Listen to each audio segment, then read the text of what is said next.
The protagonist, with blurred vision, looks down and says that everything there was red. With a blade in his chest and labored breathing, he mentions that all that remained in that place was death. As he questions why so much blood was necessary, he looks back and sees one of his comrades dead. Both his brother Jaemin, his friends, and the disciples, all of them were now dead in that place. The alliance of 20 sects, made up of the most powerful people, had been created for the final battle against Chiama. However, the result of it all was the annihilation of both sides. And the reason for all this was the man sitting atop the pile of bodies, the demon who descended from the heavens and bathed the land in blood, the leader of the demonic cult known as Chinama. Hyama calls out to the disciple of the Manhwa sect and says it's a pity he finds himself in this situation. The protagonist stares at him and begins to rise, spitting blood as Chinama remarks that even though he survived this battle, the life of glory and fame he had hoped for after this would not be possible. After all, it was clear to both of them that their day had come. The protagonist tells him to shut up. However, from atop the pile of bodies, Chiama extends his arm and says that he can feel proud of this.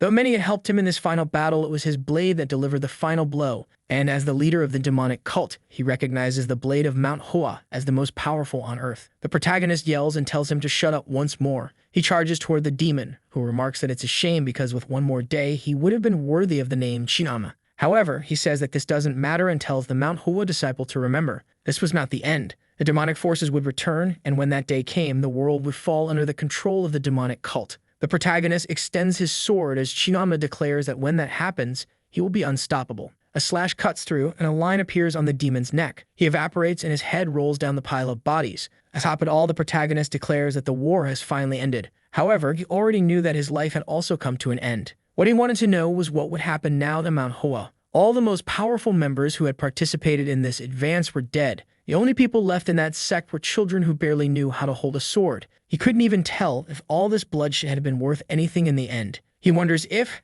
had he trained a bit more, he might have been able to save at least one of them. But that no longer mattered. Lying atop the pile, he says that in the end, it was all in vain. Even the brightest peels eventually rot. The protagonist was the 13th disciple of Mount Hoa and the strongest swordsman on Earth, known as the Master of the Blossoming Blade, Changmayang. He had finally managed to take the life of the demon who brought catastrophe to the land. But in the end, he died atop the 100,000 mountain peaks. That was the legacy he should have left on Earth. Before it all happened, a baby had been abandoned in front of Mount Hoa. Two elderly people approached and picked him up from the ground. Sometime later, he was practicing swordsmanship. One of the teachers calls out to Changmayang, while his consciousness questions what those visions were. The teacher scolds him, saying that for someone training in martial arts, he should follow the correct path and not resort to violence. At the time, he felt somewhat angry as he was always getting scolded. The truth is, even though he was a member of the sect, he didn't take the teachings to heart. Even though he had earned the title of Swordmaster, he should never have forgotten that in the end, he wouldn't have anything in this life if it weren't for Mount Hoa. One of the sect masters asks if he has any regrets.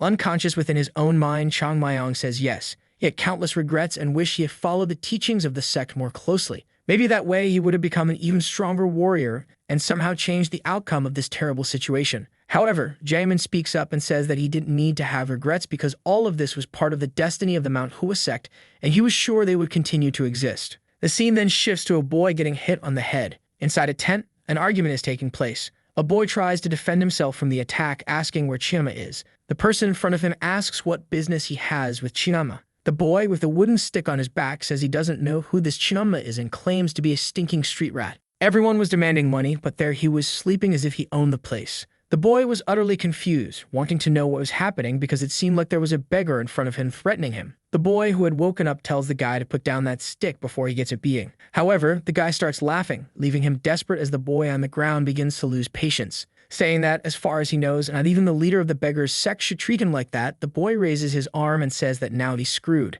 The protagonist then stretches out his hand, saying he'll have to teach this guy a lesson. But then he notices something strange. The wooden stick comes down, and while he's wondering why the arm is so small, he realizes he won't be able to block it and gets hit on the head again. The guy mocks him, calling him shameless, and starts hitting him repeatedly. At this point, another person was getting involved in the fight, but upon seeing the beating, they decided to leave. Sometime later, the boy was sitting by a river with a bleeding nose, saying he hadn't been beaten this badly, even when he was at Mount Hoa. However, one day he'd get back at that bastard. Then he falls silent and looks down, wondering who that child in the water's reflection was. It seemed like one of those reincarnation things Buddhists believe in. While he ponders that, if this were true, he should have reincarnated into Mount Shaolin. Someone appears behind him. The boy calls out to him, and Changmayang says he saw him watching the fight and running away afterward. The boy apologizes and says Wangshou is sometimes like that, but today he went too far. But suddenly, the protagonist raises a finger and says he's going to ask a question. Actually, not just one, he's going to ask 2 questions.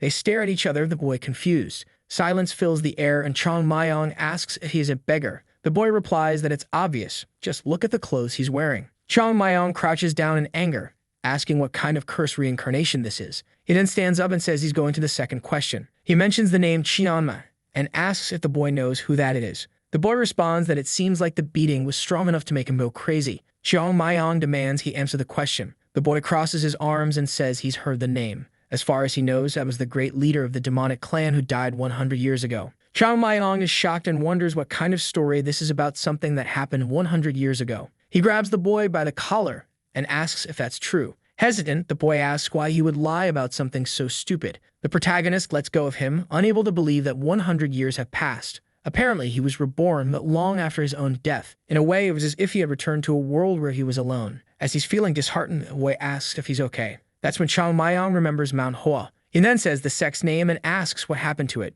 The boy is puzzled and asks what Manhwa is. Chong Mayong becomes even more alarmed. He asks if the boy is a beggar, who replies that he certainly is. Chong Mayong says that beggars should belong to the Gaibang sect, so how come he doesn't know about Manhwa, one of the 10 greatest sects in the world? The boy is confused and asks what nonsense he's talking about. He lists the names of the 10 great sects and says none of them are called Manhwa. Chong Mayong wonders how this is possible. How did the sect he had raised to the top of the world vanish from the map? He grabs the boy by the collar again, and the boy wonders if it's going to happen again. The protagonist shakes him, demanding to know how these weak sects became among the 10 strongest in the world and how Mount Huo could have disappeared in the meantime. The boy, shaken, starts to recall the name. Then he says he's heard there's a sect like that in the Shaanxi region. Chong Mayong gets excited, but the boy says that as far as he knows, it's not one of the 10 strongest. Chong Mayong becomes pensive and says that as far as he remembers, that sect is in ruins. The poor protagonist is in disbelief. How could Manhwa, one of the most renowned sects in the world, have disappeared like that? He then lets go of the boy and slowly says that to believe this, he'll have to go there and see for himself. He then clenches his fists and says he's heading to Manhwa.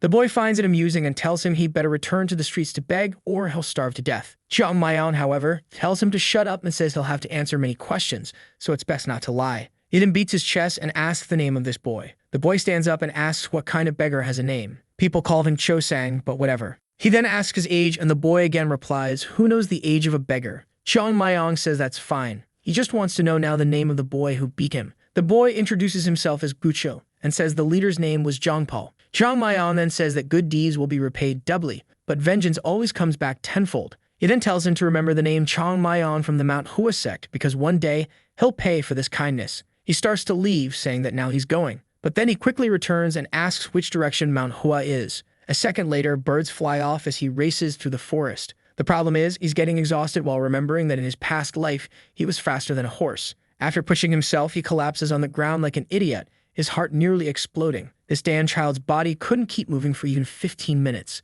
At this rate, he'll die before he even gets close to Mount Hua. With his face buried in the ground, he wonders how he's going to reach the Shaanxi sect. He then starts to smile and says that it's time to use the great intellect of Master Chong Mayong. Now he's excited, saying that this is an incredible opportunity. Even those who reach the peak of mastery have many regrets. One of his was because he was always lazy when he was younger. He never listened to the elders and was always dragged to the training grounds because all he wanted to do was escape. Besides that, he used to steal his teachers' drinks, which made them furious with him. However, that was something he didn't intend to change in this life. He then heads toward a tree, saying that in the end, it's just about starting over. First, he needed a place without distractions, and this seemed to be good enough. He sits in front of the tree while trying to remember what the right technique for this situation would be. He knew countless ways to increase his energy, and many others went beyond the knowledge of Mount Hua. However, he wasn't sure which one was best to learn first. Then he remembers a technique called the 6 elements, a cheap text sold for 5 coins in street shops, known for being of poor quality. However, it was anything but a bad technique. The 6 elements was the first thing the disciples of Mount Hua learned.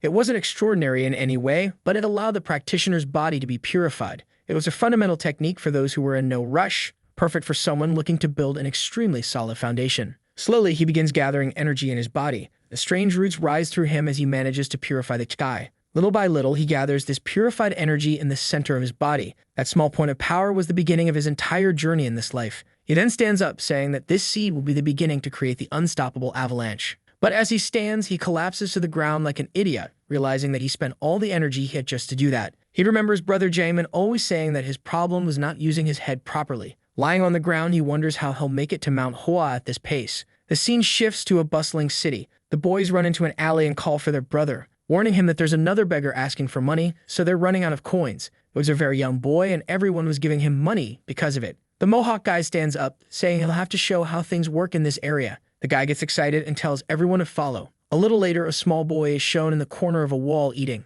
Obviously, it was Chang Mayong. The guys shout at him and tell him to stop pretending he doesn't hear them. Our boy looks back and asks if they're talking to him. The Mohawk guy says of course they're since no one else is around and asks if he wants to die. He warns him that he should know he can't beg in other people's territory, so it's better for him to hand over everything he has, including the food in his hand. Chang Mayong looks at his hand and says they're a bunch of greedy scoundrels because they even want what he's already bitten into. The guys crack their knuckles, saying he deserves a lesson. However, Chang Mayong just stands up, throws a small punch, and says he's fine. He looks at the guys and warns them that he's not very strong yet, but it's enough. He had already gotten used to this body and didn't have time to waste, so they should all come at him at once. The beggar almost explodes with rage, saying he had thought about going easy on him. But he changes his mind and tells everyone to finish off the kid. The first one stretches out his arm to throw a punch, but Chang Mayong easily dodges. He looks at him, clenches his fist, and hits him on the cheek. The guy flies away, and our boy asks if they know who he is. He is the master of the blossoming blade known as Chang Mayong of the great Manhwa sect. With that, the fight ensues, and after some time, they end up apologizing. Our boy tells them not to call him sir because he's just a beggar too. The guy calls him a beggar, and our boy asks what kind of disrespect that is. After a while, he says whatever and asks what the fastest way to Shanxi is. The guy says that's an easy question, but if they were smart, they wouldn't be begging on the streets. Chang Mayong laughs, saying that makes total sense. They all laugh at each other until he grabs him by the collar and tells him that the next time they meet, he better have learned some geography of this place. If, in the future, he asks something and doesn't know the answer, he'll suffer a lot of pain. At that moment, the beggars all run off as Chang Mayong tells them to scram. The scene shifts to the sunset between the mountains. An old man observes the landscape when someone calls for the sect leader. The person introduces himself as Yunem, and the leader tells him to come in. He appears, apologizing, but says that there's a child wanting to see the leader. The man is confused, but looks to see who's asking for him. He said his name was Chang Mayong, and his desire was to join the Manhwa sect. The old man seemed very confused by the boy's request and asks Unem if he didn't tell the child that they weren't accepting any more disciples. Unem replies that he did, but the boy desperately insisted on seeing the leader. Our Chang Mayong stood there with a smile on his face, but the truth is he was dying of anger over what had just happened. A little earlier, he had finally reached the entrance to Manhwa. Those damn beggars had given him a useless shortcut, but in the end, he managed to find it. Now the hardest part was beginning, climbing to the sect. He climbed the stairs, scaled the mud, and then had to climb the mountain. It was a path he had taken countless times before, but now, with this body, it wasn't easy at all. Yet he was determined and he finally reached the top of Manhwa. However, he was met with something that left him confused. In front of the sect, there wasn't even a sign with the name of the place. He remembered that Brother Chang Mayong used to clean that cursed name every morning. He had barely arrived and already couldn't believe the state of the sect. Just then, the door begins to open and someone asks who he is. It was Humam, who found it strange that a child had shown up there. He immediately wanted to know how he managed to climb the mountain on his own. The protagonist ignores the question and says he wanted to know something. Was the man standing in front of him a disciple of the Manhwa sect? The man replies that he was, and our boy is excited that they weren't completely extinct. The man then says he can come in if he wants, and our boy is a bit confused. Anim explains that they don't accept visitors, but it's too late for him to climb back down the mountain. At least he would have a place to stay since the nights in the region were cold. But the moment he stepped inside, he was shocked by what he saw. The training ground, once an incredible marble arena, was now just a bare field. Lunam asks what's wrong, and smiling, he says he's just admiring the incredible training area of this sect. But when he looks to the side, he sees something else that doesn't make sense. The Palace of the Heavens, a building that used to be right next door, had also disappeared. Playing dumb, he remarks how strange it was to have a staircase leading nowhere and asks what happened. Anem explains that the elders say there used to be a palace in that spot long ago. Chang Mayong thinks to himself that he knows there was a palace. He wants to know how it disappeared. Anem says a child wouldn't understand, but the disappearance was like a glorious battle scar. Our boy remarks to himself that there's nothing glorious about it. The elder asks what he said, and he replies, nothing. With that, Anem leads the way, saying he'll show him where he'll be staying. As they walk, Chang Mayong thinks that it must have been difficult to keep the sect going all these years. They arrive at the Jade Temple, and our boy is relieved that at least that was still intact. Anem begins to open the door and says that at Manhwa, they follow the path of righteousness. That's why first, he must show respect to those who came before him. However, as soon as he steps inside, he's shocked again. Two things that were supposed to be here had vanished. A candle and a golden pot gifted by Emperor Jin, as well as a handmade scroll from the ancestors and a golden dragon piece. but now all the treasures of that place had disappeared. He gets closer and wonders if there wasn't supposed to be a flower there. Funham is confused and asks how he knows that. He becomes thoughtful and says there really used to be a cherry blossom made of metal in that spot. Excited, Chang Mayong then wants to know what happened to it. Funham says of course they sold it. It wasn't useful for anything and it didn't fit with the aesthetics of the place. So when a merchant made a good offer, they sold it. The protagonist remembers Jaemin and says, unfortunately, this was the end of the Manhwa sect. The petal of the night-blooming fragrance had disappeared along with all the treasures of the sect. And the worst part was that the idiots in this place had sold something like that for money. Funham approaches and asks if he's alright, while Chang Mayong tells himself he has to fix this mess as soon as possible. At that moment, he kneels down and says he has a request. He wanted to become a disciple of the Manhwa sect. Returning to the present, the sect leader asks why he wants to join and if he knows what kind of place this is. Our boy just says yes, he knows. He's certain it won't be easy to be accepted. But he already knows exactly what he's going to tell him. He remembers a member named Jiang Jing who disappeared during the war. He's going to say that this man was found on the mountain by someone passing by. The man saved him, and as a token of gratitude, he taught him the martial techniques of Manhwa. And he, Chang Mayong, is a descendant of the man who saved him. With that story, he would be a direct disciple of one of the sect's great members, putting him on equal standing with the leader. This was because he didn't want to start from scratch in this place, so he was eager to be rejected and tell his little story. However, the leader says he accepts and he doesn't reject him. At that moment, the protagonist is a bit confused. He asks why, and the old man says he seems eager to join, so how could he refuse? Funham says that's strange because they haven't been accepting new members, but the elder says he's changed his mind. Destiny, for him, worked in mysterious ways.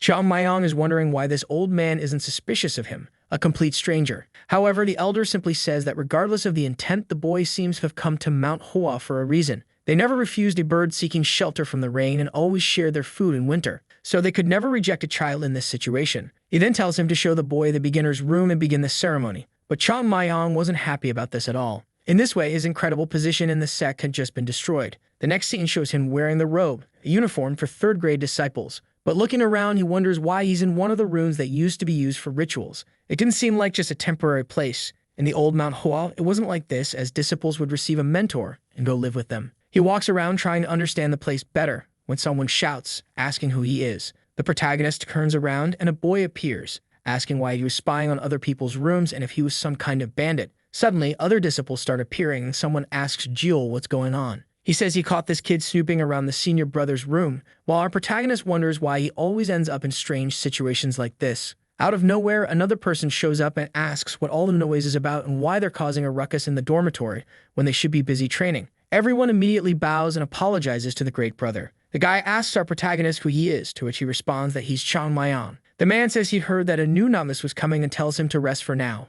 But tomorrow, he'll have to train hard. With that, he tells everyone to rest, and they all shout in agreement. Jill glances back and gives Chang Mayong a cold stare, warning him that he'll see him later to teach him some manners. Chang Mayong is flustered, thinking that these damn juniors needed someone to look after them. He intended to take care of all of them in a warm manner, but that was their problem. The scene then shifts to Jill telling him to take off his robe. Our boy asks what he's talking about, and Jill repeats that he wants him to take off all his clothes. He was about to suffer some humiliation and get involved in a fight, as that was the initiation ritual there. The protagonist remains silent for a moment and then says he wants to ask something first. He wanted to know if senior brother Anjo knew about all of this. Jill responds that the senior brother doesn't come at night and asks if he's looking for a beating to start obeying. Our boy then simply calls out to senior brother and tells him to clench his jaw. When Jill is about to ask why, a punch is already flying toward his face. The other disciples look stunned as Jill is left hanging from the ceiling. The protagonist asks what's the deal with beating him to teach him a lesson and warns that's exactly what he's going to do.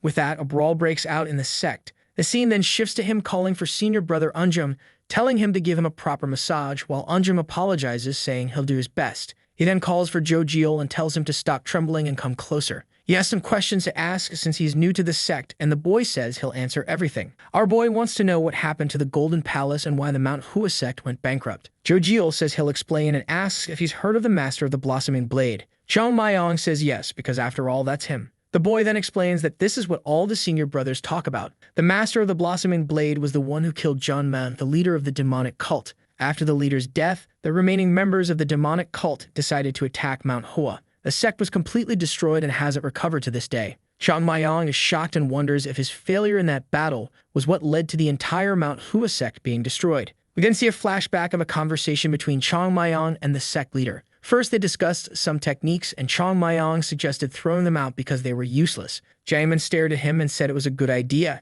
and they continued talking. A little later during the discussion, Jaemin mentioned that it wasn't just for that reason that he had called Chong Mayong. He then said he believed it was time for Chong Mayong to accept an apprentice. He asked how he would manage to teach his techniques to a first disciple. Chong Mayong clenched his fists and said that would be easy. He would beat the boy until he learned. Eventually, after being beaten enough, he would start to understand something. After that, Jaemin never mentioned the idea of him taking an apprentice again. At that moment, someone calls him Senior Brother Junior. From his bed, he tells them not to be so formal and just call him Junior Brother. Then they inform him that Senior Brother Unjam wants to see everyone at the training field soon. Everyone is outside with their swords in hand. Unjam tells them to raise their swords and deliver the first strike. They all perform the first strike, while on the side, Nam stands with Chong Mayong, observing everything. However, our boy looks confused and asks what they call that technique. Nam says the name of the technique is the True Six Elements Sword Technique. It was a basic blade skill considered the foundation of all techniques in Manhwa. But of course, Chong Mayong knew that this was far from being the foundation of Manhwa.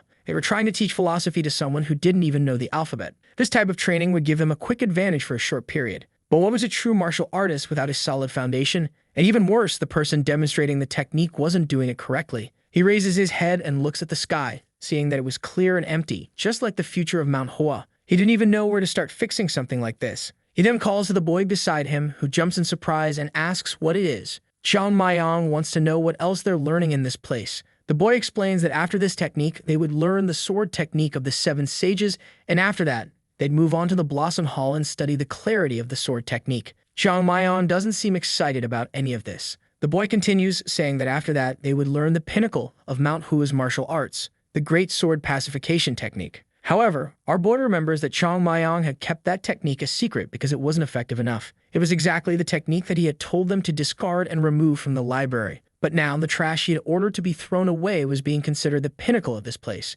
He wanted to know what had happened to the Plum Blossom technique of 24 strikes. The instructor continues scolding them, telling them to take the training seriously. The scene then shifts to nighttime and our boy calls for Brother Jiel. Jiel asks what it is, and our boy says he already told him to relax. He then says he has a favor to ask and tells Jiel to gather everyone at 5 a.m. in the training hall. Besides that, there were a few things he needed to prepare. He starts listing some items, saying he wants 5 of them for each person. A little while later, Jiel asks if he's sure about this. Chong Mayong just smiles and asks if Jiel thinks he won't be able to do it. Of course, the boy says he can manage it without any problem. Our boy then tells him to go and says how much he loves how helpful he is. But our protagonist remains there thinking. At the moment, Manhwa had no money, no techniques, and no talent. No one in the world would be surprised if they closed down tomorrow. And right now, the only thing he can contribute is talent. The problem is that the third-class disciples are far from being extraordinary martial artists. However, in the end, a great sect isn't built in a day. He's going to have to use these amateurs to restore Manhwa to its former glory. Everyone sleeps and wakes up at 5 a.m.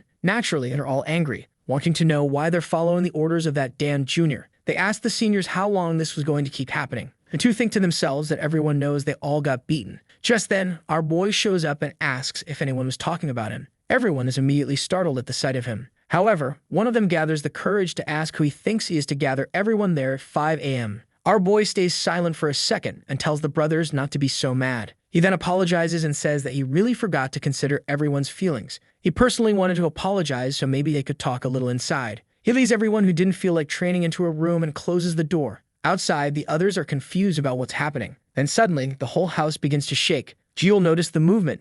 It seemed sudden, but it was clear something was happening. A second later, everyone comes running out terrified. They form a line and Chong Mayong says that now they seem motivated. He then announces that starting that day, physical training would begin at 5 a.m. for everyone. He calls them all useless senior brothers. The sun begins to rise. Lenin wakes up in his room and wonders why none of the disciples had come to greet him. This could only mean that everyone was still asleep. It was probably because of the new disciple. They must have been fooling around all night. He steps out of his room, saying he'll have to teach everyone a lesson. He thought Yeonjong would keep the place in order, but apparently not. That's when he gets confused. Everyone is exhausted and collapsed on the ground. He wants to know why all those kids look like a bunch of old men. Immediately, he shouts, asking what happened there and what all this mess was about. The people stare at each other, and one M realizes they're hesitating to answer his question. Who had left them so scared that they were even afraid to respond to him? The scariest part, however, was that Jo Jiel was also lying there, completely worn out. But right in front of him was the new member. Chong Mayong was there, squatting with 2 giant rocks. He exhales and lifts them again. He had already done 10,065 repetitions.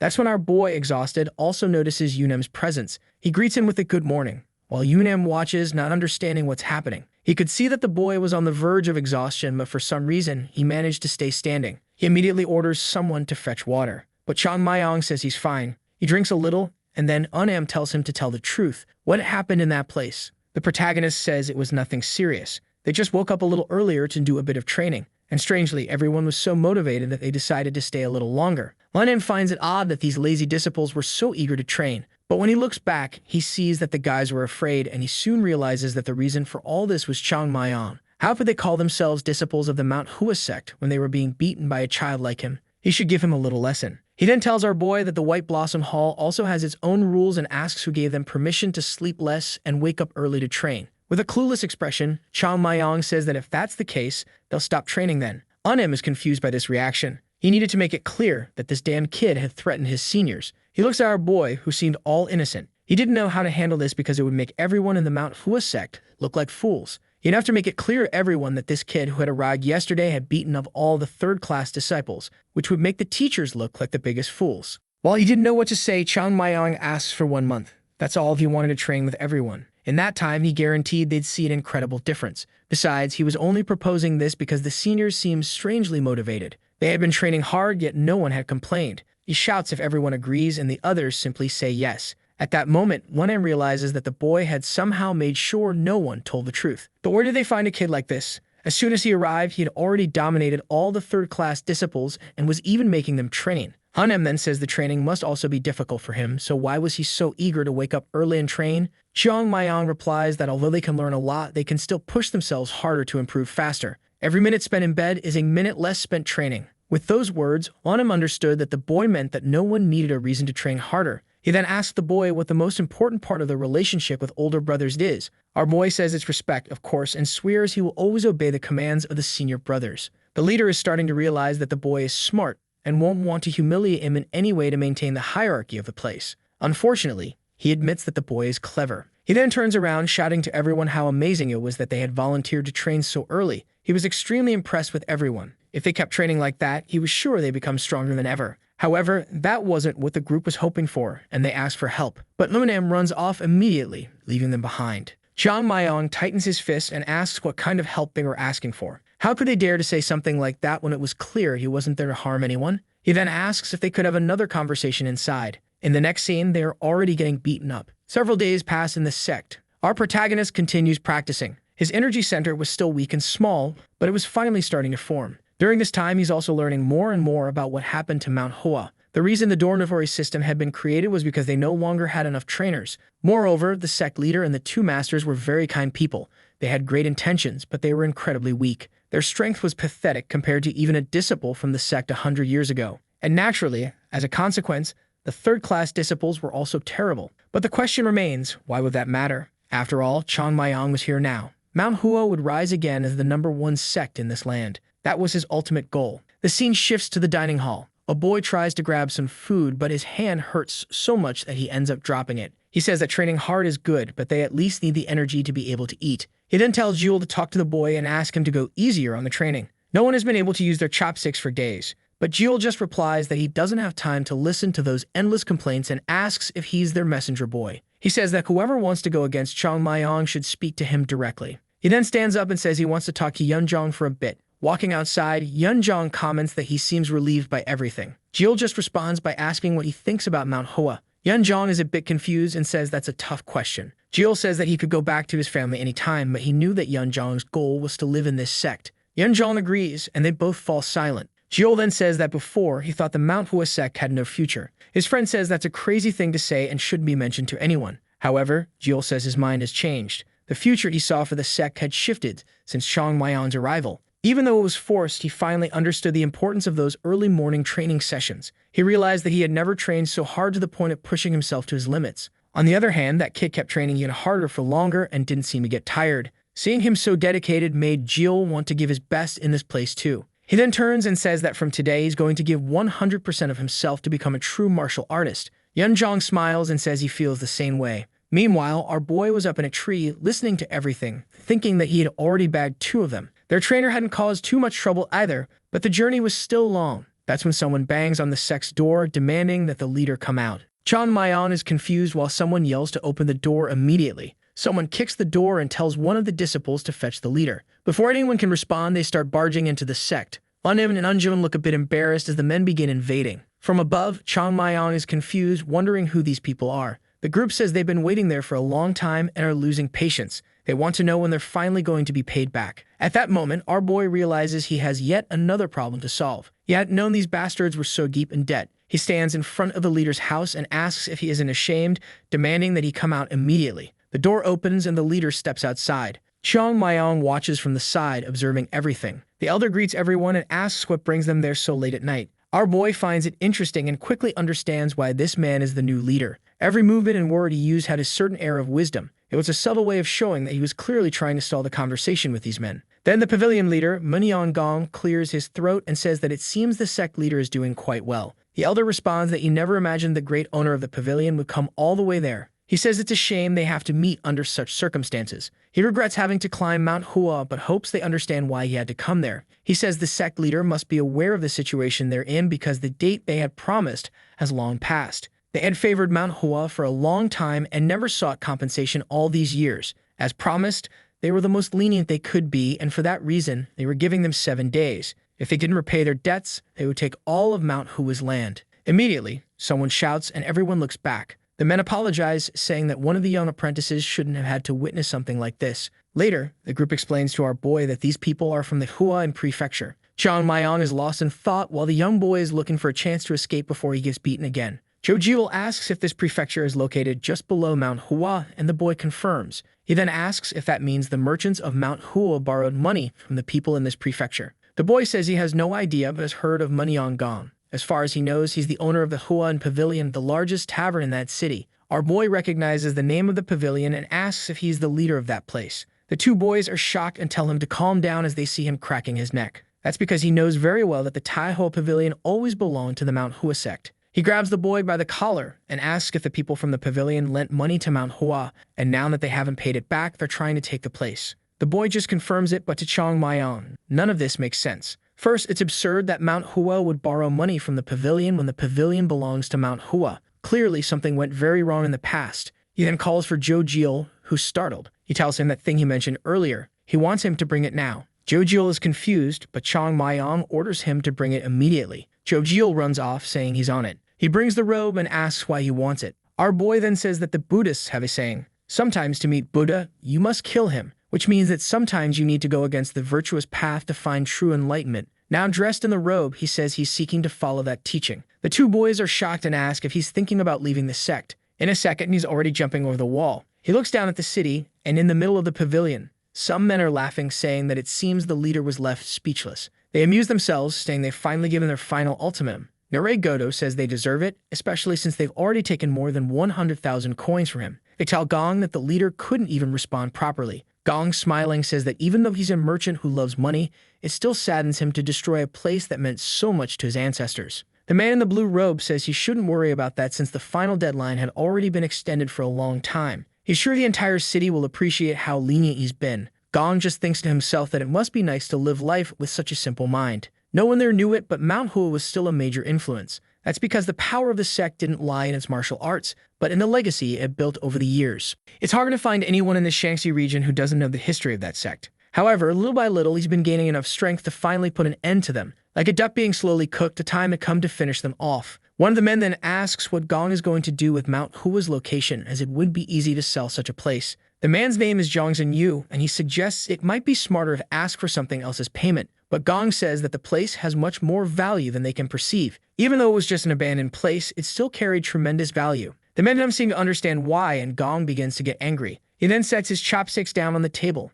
and says that he hadn't planned on revealing his plan so soon. He tells them to think as if they were enemies of Mount Hua. How interested would they be in paying to erase the legacy of that sect? No one had to worry because they would certainly make a huge profit from this investment. One of them stands up and says it's a brilliant plan, adding that they'll have to celebrate Mr. Gong. Later, Zhongzhen is heading home, saying that it was an incredible night. He was going to make a lot of money from the downfall of Mount Hua, and he's certain he can trust Gong. He looks up, searching for the moon, and wonders why it's not in the sky. Meanwhile, Chang Mayan is just watching. Then Zhongzhen stops, seemingly seeing something ahead of him. As his vision clears, it's our boy standing still and telling him to stay very quiet. Jongsun finds it strange that there's such a small and skinny little thief in front of him. What puzzles him more is why the boy is so conspicuous, as if he wants everyone to know he's a thief. Jongsun crosses his arms and says the boy must be thinking of robbing him. But Chong Mayong calmly says he's not interested in money, only in some answers. Jongsun says that normally he doesn't mind helping lost kids, but tonight the boy is out of luck. That's because he's going to have to deal with the friends he brought along, as he already knows how dangerous it is to wander alone at night.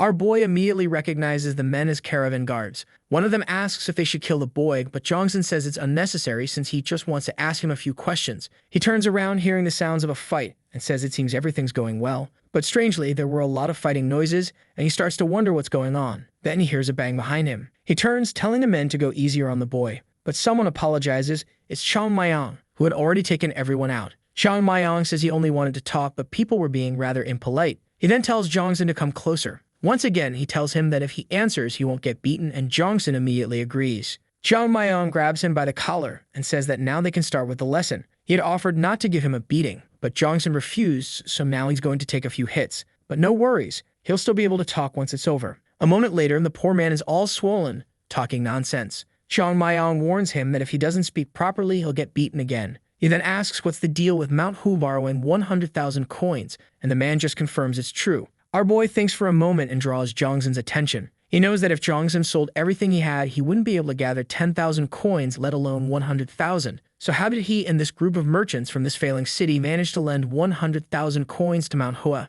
Jongsun says he'll explain how interest works. Basically, even with a small initial debt, they created an incredible snowball effect. Our boy punches him in the head, telling him not to be proud of something like that. He then asks if Jongsun owns the linen shop, and the man confirms it. Chong Mayong wants to know when he bought the shop, and Jongsun looks confused. He explains that the linen shop has belonged to his family for generations. But once again, that makes no sense because the linen shop also belongs to the Manhwa sect. The truth is, every major business in the Huaying prefecture belongs to the sect. That's because the city only grew thanks to the presence of Mount Hua just above the mountain. The sect had entrusted the merchants with managing things, but apparently, these bastards had been stealing everything from them. At that moment, someone calls him a coward. A man appears, calling him a shameless little thief, and orders him to reveal himself. Our boy, however, is confused by this talk of a sneak attack, especially since he had been standing right in front of everyone. He lets go of Jongsun and asks why the man is so interested in knowing who he is. The man says he demands to know the name of anyone before cutting him down with his blade. Chong Mayong just asks if the guy hadn't just been knocked out. The man starts getting angry with this damn kid. He draws his blade and charges toward him, telling him to get ready. Chong Mayong calmly watches. He had much more kai, speed, and physical strength than the man. But did that mean the man was weaker? Of course not, because strength and speed were far from the best way to measure someone's power. Chong Mayong throws the sword into his hand and deflects the attack with his shoulder. The man is utterly confused as Chong Mayong remembers a lifetime's worth of memories with the blossoming blade. If he doesn't have physical strength in a child's body, he just needs to use the opponent's strength as his own. He then redirects the impact back, and the man is thrown far away. At that moment, Chong Mayong extends his arm and draws his blade. A few petals appear around him, and he tells the man he still has a lot to learn. He appears behind the man using the double blossom sword technique. The poor guy falls to the ground, unconscious. But then he hears someone in awe, and he realizes he made a mistake. He had forgotten about Jongsun, who clearly saw him using that technique. And worse, with that dumbstruck expression on his face, maybe he had recognized it. Jongsun then says that these refined attacks, this martial mastery, and that incredible kai, he was sure of something. Startled, our boy thinks it couldn't be that Jongsun had figured it out. And then Jongsun asks if he's a member of the Zhongnan sect. Chong Mayong is momentarily silent, confused, but then agrees, saying that's exactly right. He's a member of the great Zhongnan sect. Jongsun then says he'll now tell him everything he wants to know, and our boy just thanks him. Back at the sect, Zhang Mu and Yun Zhang are pacing back and forth, wondering why Chong Mayong hadn't returned. Zhang Mu says it was crazy to let him go out like that, but he's sure the boy will come back unless something bad happens to him. Just then, the door starts to open, and Chong Mayong asks if anything happened while he was gone. Zhang, however, says they're the ones who should be asking him what happened for him to disappear like that. He simply responds that it was nothing serious, and that he even made a little extra money. At that moment, he remembers Jongsun asking if he was from the Zhongnan sect. Even though it was good that his identity wasn't discovered, in some way it still stung a bit. Even the signature technique of Manhwa, the blossoming technique, was mistaken for another sect's technique. Jewel then asks what he was doing out there. Our boy just responds that kids don't need to know. They get angry, saying that he's a kid too. Chong Mayong tells them to gather everyone because they need to train.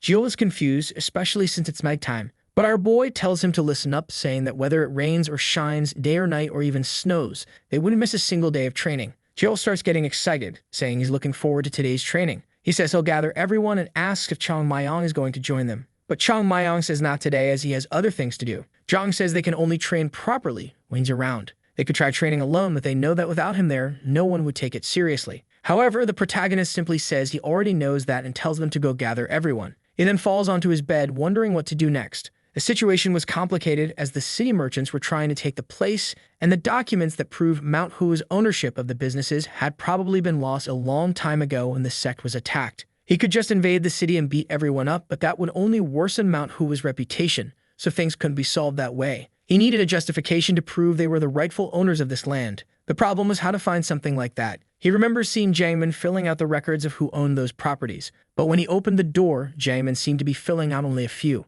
He finds it strange that there were so few records and is certain that Jiangman must have been hiding them somewhere else. It was impossible that everything Manhwa owned could fit on so few sheets of paper. That means there's likely some kind of vault that only the leader can access. He recalls hearing rumors that such a thing existed and the entrance was probably near the leader's house. That place hadn't changed at all since the past, but considering that everyone there was a martial artist, it had to be near the leader's house. However, it was something difficult to locate, and the only way to do so was through an underground base. Apparently, he was going to have to embark on a treasure hunt. He then opens the door and jumps out of his room, apologizing to Jiangman for what he's about to do. He says he won't even touch any of the treasure and will take it straight to the leader, or maybe that's a promise he won't be able to keep. The scene changes to a flash of light in the middle of the mountains. Our boy is lying on the ground, saying he's exhausted. He had underestimated how big the mountain was, searching from place to place, especially using that kind of technique. He concentrates energy into his palms and slams it into the ground. With that, he can feel how the soil resists his energy. He doesn't know exactly where the vault is,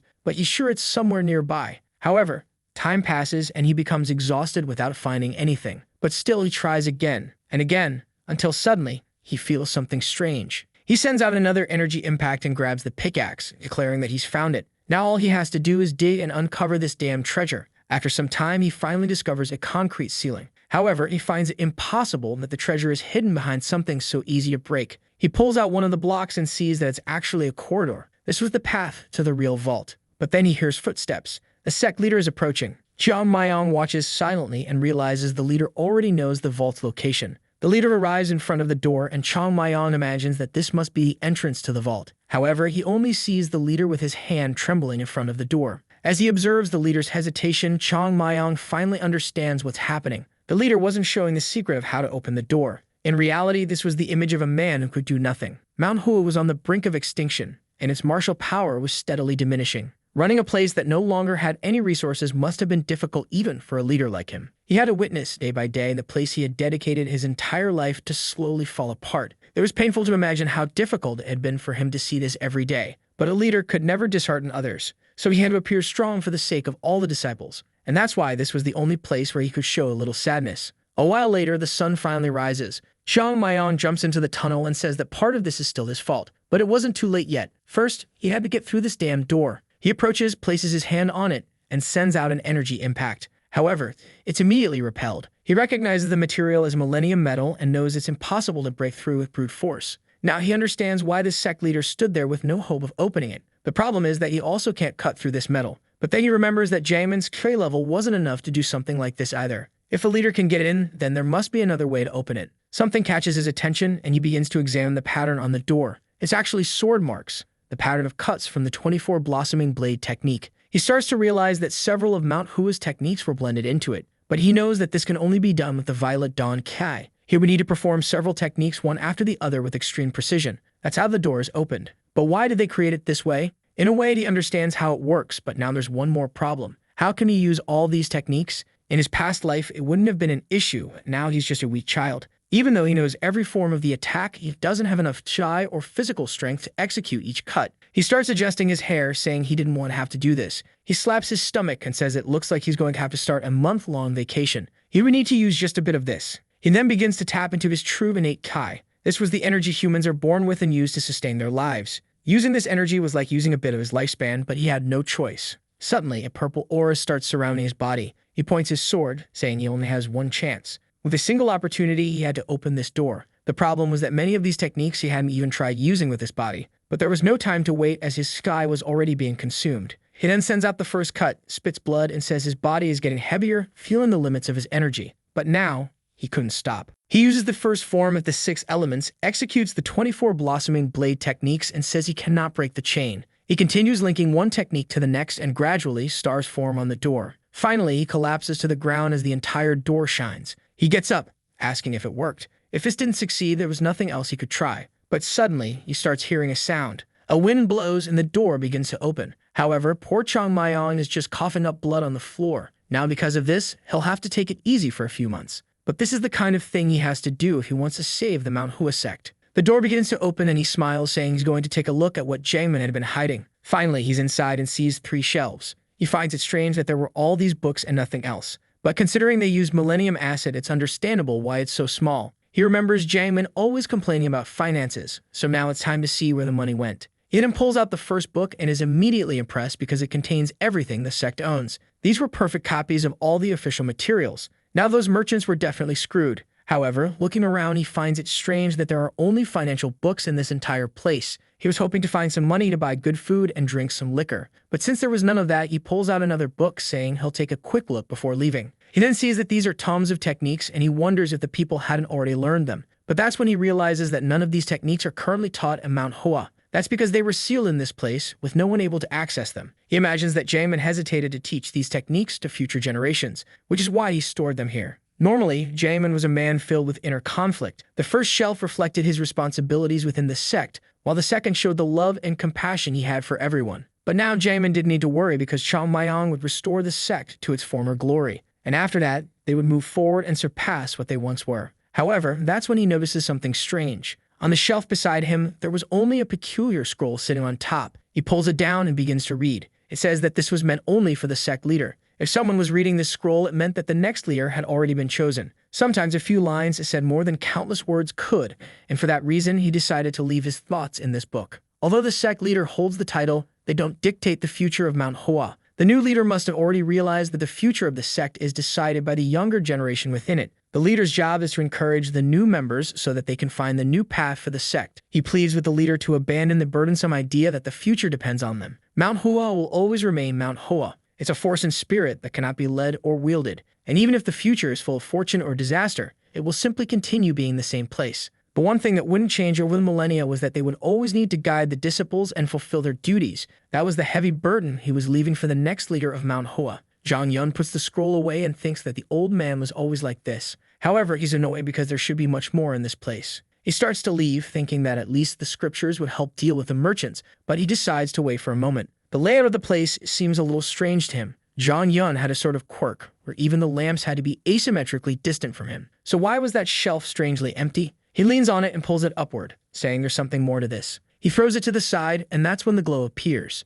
There was a hole that he knew there was another secret, and as he descended, it was there that he finally found what he had been searching for, piles and piles of gold bars. Precious weapons hung on the walls, along with mysterious gems and tons of techniques. He's already drooling, saying that now he's finally rich. Meanwhile, back at his house, the new leader sighs, saying that another day has begun. Morning should bring hope, but he only felt fear and bitterness. There were only 5 days left until the deadline the pavilion owner had given him. But then someone shouts for him at the door. Immediately, the leader rushes over and asks what's going on. Unjum says he can't explain it. It's something he has to see to believe. The leader is startled by this and says it must be an emergency for him to be so agitated. They both run through the forest. On the way, he sees a bunch of disciples collapse in a circle and asks what happened. Unjum simply explains that they were voluntarily doing some new training. The scene shifts to our boy sitting under a tree. They call for Chong Mayong, asking where he's been. At that moment, he appears and says he's right there. The leader is shocked and asks what happened to him for him to look so worn out. Our boy just responds that it's not important and tells him to take a look at something. The elder wonders what could be so urgent,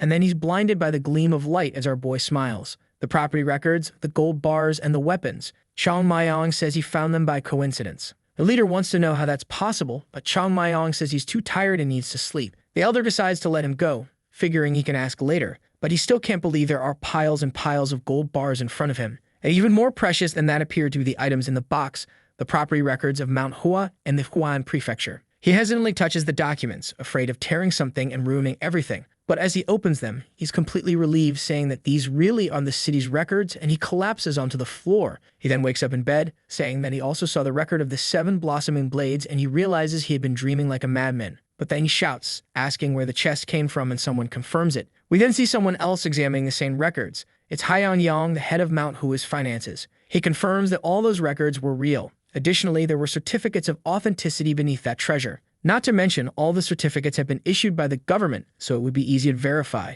They could easily use those to reclaim the pavilion at any time they wanted. Plus, the treasure itself was worth over 100,000 coins. The leader feels relieved, saying that they've finally been given a bit of luck. Or perhaps he doesn't fully understand how that strange child has brought so much fortune to this place. It was as if the embodiment of good times was walking around Manhwa. However, he stands up and says that if these records are indeed real, there's a conversation that needs to happen. He orders them to summon the owners of the properties listed in the book to Manhwa immediately. A few days later, Gong was climbing the mountain, with everyone asking him to slow down a bit. But he tells them to keep going because this would be the last time they'd have to climb that wretched mountain. Jongsun grumbles, saying he never wants to set foot there again and doesn't want to even look at Manhwa anymore. The other merchants wonder if the leader called them there because he managed to get the money. But Gong at the front says 100,000 coins aren't so easy to gather. He's sure the leader is going to ask for more leniency because he hasn't been able to raise the money. It was something impossible to do by the deadline they had given, and that's why they called them there. Some call the leader shameless for summoning everyone when he's the one in debt. However, others say that despite the sect's decline, the name of the great Manhwa still commands respect. Jongsun wonders if they really can't pay, especially considering that a disciple from the Zhongnan sect seemed interested in Manhwa. If he could get 5,000 gold coins, he'd never have to work again. But as all the merchants arrive in front of the sect, they all feel the same strange uneasiness. It was an unsettling thought to be the ones to sever Manhwa's future, a sect that had protected the Huayan prefecture for centuries. But they knew this, and together, they walked into the place to collect the inflated debt. Lunan welcomes them all and says the leader is ready to see them, asking them to follow him. The leader then appears, standing face to face with all the merchants. Gong bows and says it's good to see the leader once again. On the other hand, the leader thanks them for making the difficult journey to that place. Gong, ever the false man, says that while they are busy merchants, it must be even harder for him as a leader. The leader chuckles and says they must be exhausted from the climb, asking if they'd like some tea. But Gong interrupts, calling for the leader, and apologizes, saying they're just simple merchants but would like to discuss business first. The leader apologizes for not considering their valuable time and explains that the reason for calling them all here is to update them on Manhwa's situation. Even though they had sent countless requests for help to everyone they knew, no one was willing to extend a hand to the sect. It was a shame, but despite all their efforts, they wouldn't be able to pay the debt within the time given. Gong stands up and says they've already given Manhwa enough time. They also have families to feed and can't keep extending the deadline forever. The sect leader says that's precisely why he wanted to speak to everyone. They wouldn't be able to pay the full amount now, but they could at least make a partial payment. He would like to know which of the merchants present would be willing to extend their repayment into the future. He then bows and humbly asks them to show some mercy to Manhwa. The merchants begin murmuring amongst themselves as some unexpected developments begin to unfold. Our boy is watching everything from afar, commenting that it's an interesting way to handle the situation. He's just not sure whether the leader's words are meant to corner the merchants or if it's the final act of mercy before launching an attack. However, it's clear that sect leader Haiyan Zhang isn't as simple as he seems. A sect leader must have a cold heart and a firm stance. Even though they were all practitioners of Manhwa, it was still a martial sect, and the leader needed to be able to calculate interests and act accordingly. Zhang Maiyan wanted to see if Haiyan Zhang really had the coldness required of a sect leader. Gong smiles and says he already told him they can't extend the deadline any further. But Haiyan Zhang asks him not to misunderstand his words, as he wasn't just speaking to Gong. He knows Manhwa owes more than 100,000 coins, but each merchant is an individual with their own portion of that amount. And that's why he wants to know who among them is personally willing to extend their portion for repayment in the future. Gong starts thinking that this damned leader is desperate. He then asks if, should the others say they can't wait any longer, he will be able to pay them all. The leader responds that Manhwa's reputation has fallen, but they still manage to receive some help and have part of the amount. Of course, they don't have the full 100,000 coins to pay everything. And that's why he asks them to show mercy to Manhwa and allow them to gradually pay off the debt. Gong is about to say this is out of the question, but Jongsun interrupts and asks if they will be rewarded in any way if they extend the final deadline. The leader says that's correct. Everyone starts murmuring, thinking about whether or not they should extend the deadline. The problem was that they knew it meant taking the risk of never getting their money back. Jongsun then asks why they should do this. The leader takes a deep breath, looks at him, and asks if the name of Manhwa and the history of that place weren't enough to serve as a guarantee. But Gong chuckles and then bursts out laughing, calling for the sect leader, saying he was asking too much from everyone. The leader remains silent and asks if Gong truly thinks that what he's asking for is too much. If that's the case, he would like to ask something of everyone. He wants to know what Manhwa represents to each of them. If the name and history of that place don't at least deserve some consideration, who there didn't take the sect's name seriously, and who would dare to disregard all the history they possessed? The sect might have declined, but it had always stood by the prefecture of Huayan. They had always shared Mount Hua's spirit and power with everyone in the city. He wanted to know what Mount Hua represented to each of them and asked them to carefully consider their answer. Gong pauses for a second and then says he has an idea. He points to the side and says that those willing to extend the final deadline should stand over there, but those who want to collect their money today should stand by his side. He then turns around and warns them that each person is responsible for the choices they make, and whoever chooses to extend the deadline will no longer be recognized as a merchant in the union. He then tells them to be smart and make their choice quickly. The merchants begin to think, but no one seems to move. The place falls into complete silence and Gong starts laughing. He asks the leader if he sees that, unfortunately, no one has any pity for that place.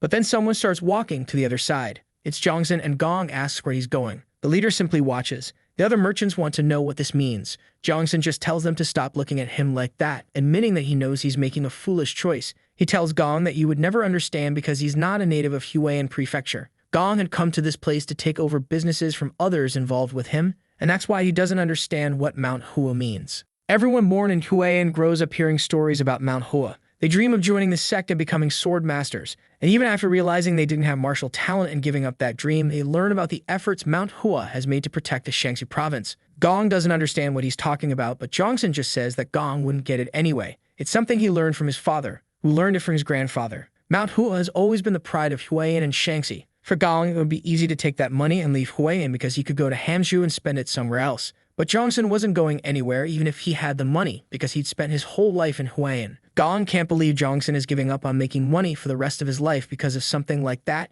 and he warns him that he'll regret it. Jongson recalls that on the way up to Mount Hua, all he could think about was how great it would be to retire rich. And now he was willing to give all that up when he was so close. It was certainly a big mistake, but he had his reasons. He says he's already earned enough money to keep living. If, in the future, he doesn't receive any more money, he'll think of it as a small regret for not taking this chance. But he would forever regret it if he watched Mount Hua collapse today because of a choice he made. Even if he earned enough money to last a lifetime, that kind of life wasn't something he wanted to live. Gong just laughs and tells him to do whatever he wants since, apparently, he's the only one who decided not to get paid. But then someone asks, who said it's just one person? Many other merchants start walking over and stand by Jongson's side. Gong can't believe it while Haiyanzhong watches everything unfold. He lowers his head and says he's fully satisfied to see that so many people still have a meaningful connection to that place. He then tells Vunem to bring it over. At that moment, Vunem places a box on the ground containing all the records. From a distance, Gong can already tell they're property records of the prefecture. The leader says that Mount Hua has always shown benevolence to their ancestors for countless generations, but some here have decided to betray them instead of repaying those debts. According to the property records, Mount Hua will assume control of all those businesses, along with all the wealth they had accumulated, down to the last coin. At that moment, the merchants who had decided to stay on the other side were all scared, asking what he was talking about. Why was the leader taking everyone's business like that? However, Haiyanzhong simply says that it's exactly as he said. Suddenly, Gong starts laughing and says that this joke has gone too far. The leader then tells Gong that it's shameful for him to think he's there to joke around. At this, Gong closes the book and says he understands. Like he wants to know how they will prove the validity of those accounting books. Once again, the leader questions if he's implying that they forged the authenticity of those books. Gong says he would never imagine that Mount Hua would do something like that. However, they need to be sure they haven't been deceived. The leader remains silent and then says he understands what Gong means by that. So he orders that the finance leader of the agency be brought there. Haiyanzhong appears, saying that the authenticity of those books is indeed something that needs to be considered. The damn merchant celebrates, saying that if even the finance guy of this sect said so,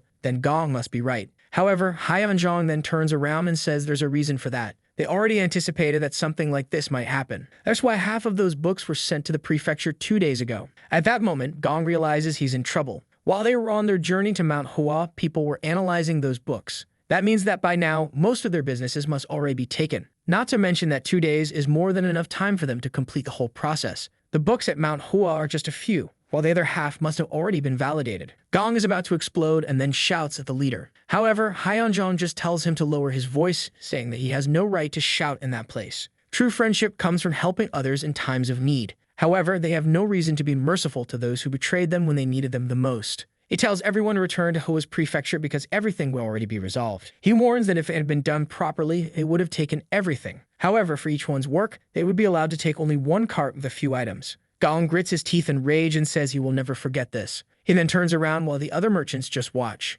At that moment, Hyeonjong addresses those who did not abandon the sect until the very end. Nothing changes for their business except the fact that it now belongs to Manhwa. They could continue managing it as always and keep the profits. Besides that, he wanted to discuss ways for both sides to profit and benefit everyone. And then he asks everyone to come in. Jongsen, however, knows he's better off than Gong. But even so, he went from being the owner of a shop to now being a simple employee of Manhwa. And he wonders why his grandfather decided to do things this way. However, the scene shifts to Chong Myong, who is furious. He's asking what kind of deal is this about letting them take a cart full of riches. He says this leader is a coward and that he won't let that happen in Manhwa. Already outside the city, Gong and the other merchants are taking their loaded carts. Everyone is fuming with anger. That's because as soon as they reached the city gate, they were greeted by government soldiers. If it hadn't been for the sect leader, they really would have lost everything. And now they are angry with Gong because he made all this happen. They ask Gong how they're going to get out of this. They tell him to stop being silent because everyone trusted his decisions. However, Gong just turns around and asks why he's being blamed for all of this.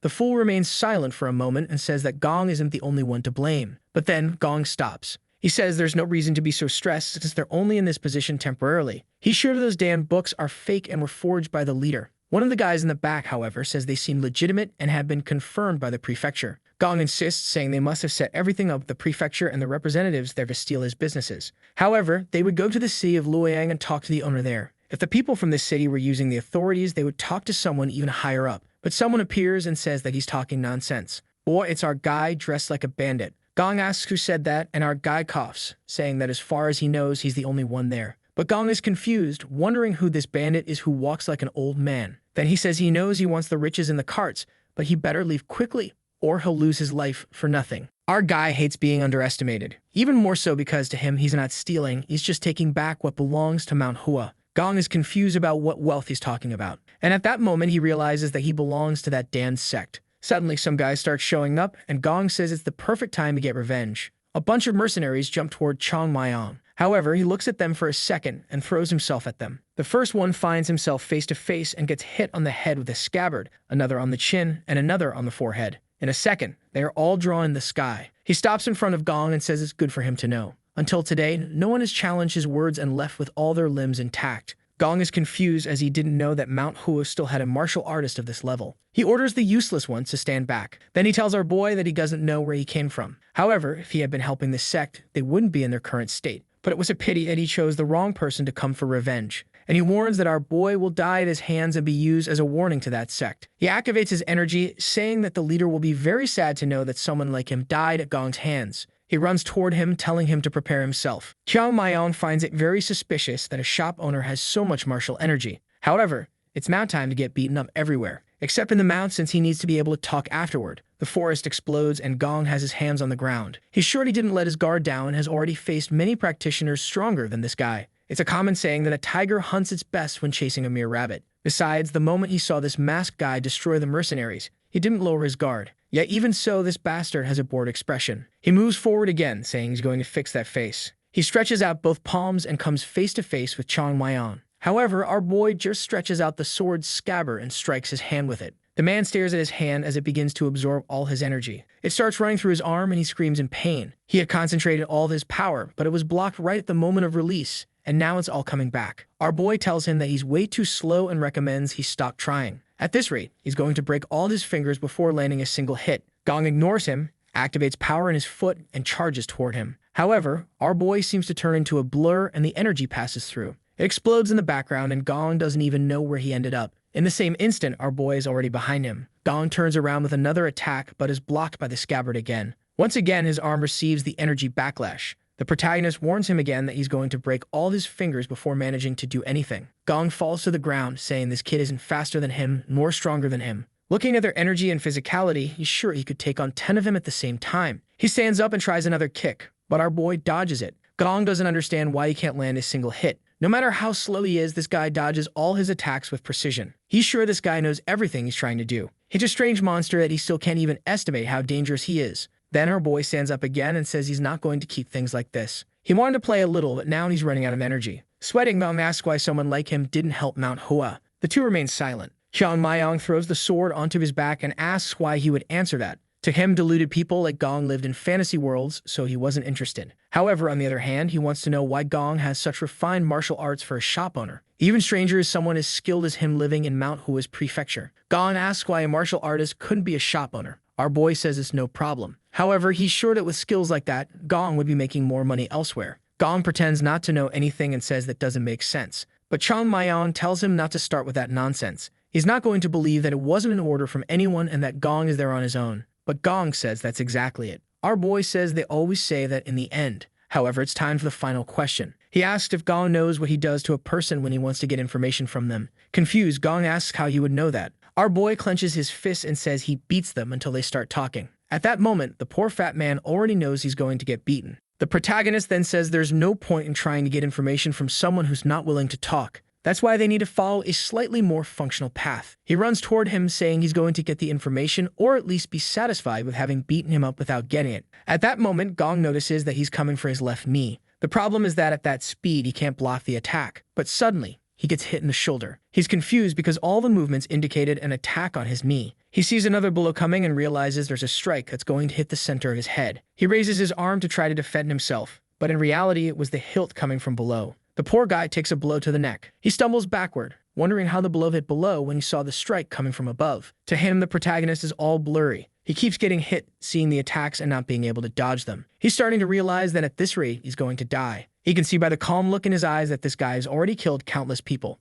Our boy then starts drawing his sword. Gong, stumbling backward, says to himself that he doesn't want to die. Once again, Chang Mayan comes to cut him down the middle. Gong, scared, raises his hand to defend himself. Suddenly, a blue energy spreads through the forest. When the smoke clears, he's standing there exhausted. Someone asks how he knows the Tai God's palm technique. It was the protagonist who had crouched down. He asks if, by chance, Gong was from the Southern Edge sect. He then says that now he understands this whole coincidence. Gong had put Manhwa in debt and even has techniques that belong to the Southern Edge. So he asks if Gong was sent by them to this place. At that moment, Gong realizes he made a mistake. It would have been better to die than reveal that he knows this technique, especially to someone from Manhwa. He had made a critical error. The problem was that when the cut came down on him, he was certain he was going to die since the sword had been drawn from its sheath. While he's muttering, Chang Mayan just asks if he's not going to answer. He comments that, in a way, it's honorable, as it shows a certain loyalty. Our boy knows he can't underestimate the Southern Edge, especially since Manhwa and they had always been rivals a long time ago. But today, while the Southern Edge still has a firm place among the top 10 strongest sects, Manhwa is a mess. Yet it's strange for a sect like that to handle things in such a low manner. This means that either Gong doesn't know the full story or what he knows is all a lie. He laughs and says that in the past, the world was also desolate, but there was still a bit of honor. As if it wasn't enough that one sect wants to steal Manhwa's techniques, now the other one wants to take the entire prefecture. Gong remains silent. Then he asks if this wouldn't be better for Manhwa. He's sure the boy also knows there's no future for that place anymore. Now that they've lost the techniques and power they once had, it's impossible for them to become the powerhouse of the past. There was only a matter of time before they collapse, and Gong was just doing a favor by making it happen sooner. That's because a martial sect without the techniques of previous generations is destined to die. Our boy asks, who said that? And Gong replies that everyone should already know that. However, he corrects him, asking who said they no longer have the techniques of past generations. He begins to threaten to cut him in half, saying that first he needs to confirm the information before spreading it around. Chang Mayan remembers that Manhwa and the Southern Edge sect had many similarities, which is why they were connected. Both used swords as the main weapon for their martial techniques. They were located close to each other, and everyone talked about the rivalry between the two in this region. That's why they always fought, and he would end up beating up the Southern Edge people. Gong then says that he's not from the Southern Edge, and our boy replies that he's not from Manhwa either. They exchange insults, and Chang Mayan tells him to be quiet. He then places the sword under Gong's chin and says he's going to show him something interesting, since Gong showed him the Tei Palm technique. He slowly lifts him up, saying that if he knows what's about to happen, it will be an interesting experience. But it will be very sad if he can't even understand it. Either way, he should explain it to the person who sent him here. Suddenly, his sword becomes a blur. Gong is shocked as a series of cuts come at him. The attacks seem to almost hit him, but barely miss. Gong has to protect himself, but the wind created by the cuts is enough to pull his body backward. However, nothing is touching him, so what is Chang Mayan trying to do? Chang Mayan then says that cherry blossoms have the strongest scent when they bloom in winter. That season hadn't arrived yet, but Manhwa's spirit hadn't disappeared either. He then swings his sword, saying that spring was still on its way. Gong lowers his arms and looks up. He sees a flurry of petals falling between him and Chang Mayan, who says that the cherry blossoms are about to fall over the entire mountain once again. Gong is confused, looking up, not understanding what he's seeing. It seemed like hundreds of petals were coming toward his forehead. He continues to watch as they slowly approach. of the 24 techniques of Manhwa, the cherry blossom storm. At that moment, the poor man falls to his knees and our boy sheaths his sword. Gong's body hits the ground and our boy even spits a bit of blood, saying that at this rate he's wearing himself out more than his enemies. What used to be child's play is now leaving him exhausted. He suddenly looks to the side and calls out to one of the merchants. The man, trembling all over, comes to speak with him, and our boy tells him to come closer quickly. He then talks to the four of them and asks who likes to get beaten up before leaving. Everyone stays silent, as no one is in the mood for that. He then asks who would prefer to leave without getting punched in the face. Everyone raises their hands, saying that would be pretty nice. Xiang Maiyang was about to talk about cooperation, but the guys just run off thanking him. At that moment, he yells for everyone to stay still. They look back, hesitating, and our boy asks if they really don't know how to use their heads. How was he supposed to take these carts if everyone left? He then shouts, demanding to know the value of what was in the carts, and the guys begin saying that there were between 1,800 and 2,300 coins.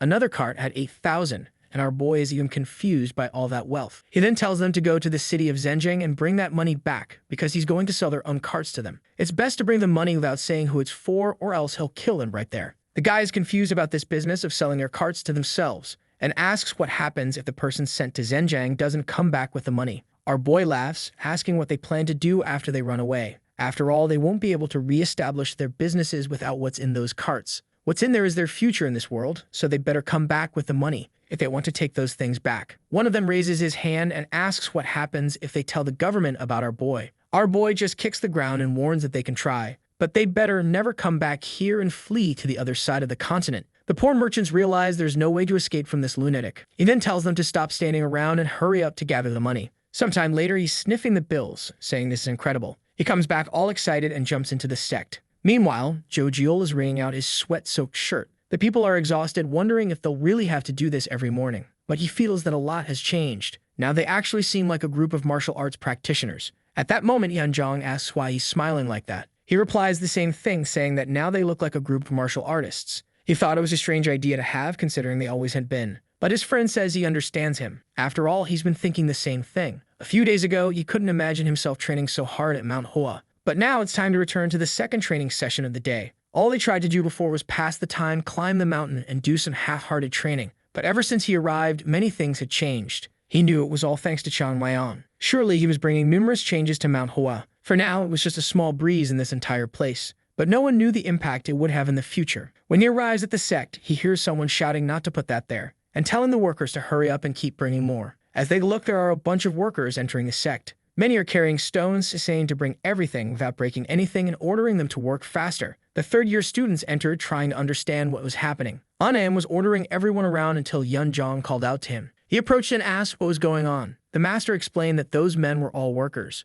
They were there to repair the entire temple. As he probably guessed, the place was in terrible shape and in desperate need of repairs. At that moment, the chief asks what they thought they were doing, and the boys are confused. He tells them there's a lot of material to bring in for them to work on, so they better get going. They're startled and say they're going, but they just finished training. That night, they wonder what that was. Looking at a chicken, they wonder if they're dreaming. Everyone is shocked, wondering if that was real food. They start drooling and get excited to eat. The changes that Xiang Maiyang had brought to the sect were starting to appear faster than they expected. That same night, Jojiel and Yanzhang were walking outside, saying they never expected all this to happen. So much construction, new food, and even new uniforms. At that moment, Yanzhang stops and Jojiel asks what he's thinking about. He responds that he's just thinking about how incredible money is. He knew they had received a lot, but didn't expect the sect to spend it all like that. Yanzhang says the suffering they went through was because, unfortunately, they had no choice. Besides, he had never heard Unam laugh like that before. Jojiel then asks what they should do from now on. Yanzhang says that just as Manhwa is going through many changes, they will also need to change. It's not just about financial prosperity. He remembers seeing several martial arts books inside that chest. At the moment they were leaving for training, Xiang Maiyang said that an incredible coincidence had happened. He had found a chest full of bars and techniques. Jojiel says his pretending was terrible. What he doesn't understand is how he managed to get all that. Yanzhang says he has no idea. But the only thing for sure is that many changes are going to happen in this place. Inevitably, they are also caught up in the storm that's about to start, and they'll need to be ready. Otherwise, they'll be swept away by this wind of change. Jojiel tells him not to worry because he's confident. The only thing he wants to know is where Xiang Maiyang is, since he's been missing since morning. His friend replies that he heard he went to talk to the sect leader. The scene shifts to a conversation with the leader, who says our boy deserves a reward for finding that treasure. And that's the only reason he was called there. Our boy is a bit confused, and the chief wants to know if there's anything he wants. He says that maybe Chang Mayong still wants part of the treasure he delivers, so if he wants, he can keep some of it. But Chang Mayong says he's not that interested in wealth, and the elder is left confused. But our boy just says that there isn't much to buy at Manhwa anyway. The old man smiles, saying that he knows the path to enlightenment and has abandoned his attachment to wealth. However, the truth is that he doesn't want money because he already has plenty after robbing the merchant. The elder then asks if he wants any martial or advanced techniques, and he replies that he doesn't want that either. Confused, the sect leader wants to know why he isn't interested in something like that. Our boy simply says there must be a reason why the ancestors established a rule that each technique must be learned. The elder feels a bit awkward, thinking that makes sense. However, our boy only said that because he's the one who has to teach these fools. There were many techniques he still had to pass on, but he had to do it naturally, without raising suspicion. He's unsure of what he wants from Manhwa, as the only thing that matters to him now is the name. Then he gets an idea and says he wants permission to go to Huayan's prefecture whenever he wants. The rascal's main goal was to gain more freedom to mess around in the world. Hyeonjong asks why, and he says that being stuck in that place is stunting his growth as a martial artist. Perhaps if he could go out and explore the world, he would grow more. The leader says he understands, but that would be a violation of the sect's regulations. Considering what he's achieved, it would be deserved, but the problem is that many people might complain that it's unfair. He then asks if there's anything else our boy wants. But our boy doesn't know what else he wants besides freedom. Then he says he has an idea. He says that his body is in terrible condition, and the chief asks what he means by that. Our boy says that his internal energy seems to have been damaged. The leader again says he understands, but asks why he's mentioning that. Our brave boy then says he wants some life-replenishing pills. The chief is a bit confused, so he clarifies that he wants the pills that restore a person's life energy. Everyone stares at the chief, and our boy is hopeful. Hyeonjong then drinks his water, bangs the table, and says that from now on, he is authorized to leave Manhwa. The instructors all agree, and our boy is confused. They start pushing him out, and our boy asks why, considering that before, they said it wasn't possible. However, the old man throws him out, saying he's not responsible for whatever he does in the prefecture. But our boy is fuming because he wanted the life-replenishing pills. Unfortunately, the old man doesn't have any for him. Hyeonjong then closes the door and asks what they think of the boy. Manem simply says that he is clearly a true prodigy, and the elder agrees. Even though he's just a child, he can sense wisdom in him. Clearly, he's not completely right in the head, but that's understandable at his age. Manem reflects that when he talks to the boy, it doesn't feel like he's speaking to a child. Moreover, he doesn't seem to have the immaturity one would expect. He has the aura of a veteran martial artist, and someone like that can only be described as a prodigy. The elder then asks Hyeon-sang what he thinks of the boy. Hyeon-sang, however, explains that everyone knows he's not the best person to judge others. The leader says he understands but still wants his opinion. He stays silent, thinking for a second, and says that the boy is a child who doesn't act like a child. That's the impression he has of him. Anem realizes he's not the only one who sees the boy that way. Hyeon-sang then says he's met mature children who had difficult early lives. However, they were mature compared to children, whereas Chang Mayon genuinely seems like an adult. The master asks if he thinks there's something wrong with the boy, and he says he doesn't think so. The leader ponders this and says he appreciates their thoughts, but that they don't need to look too deeply into it. The boy is still just a child,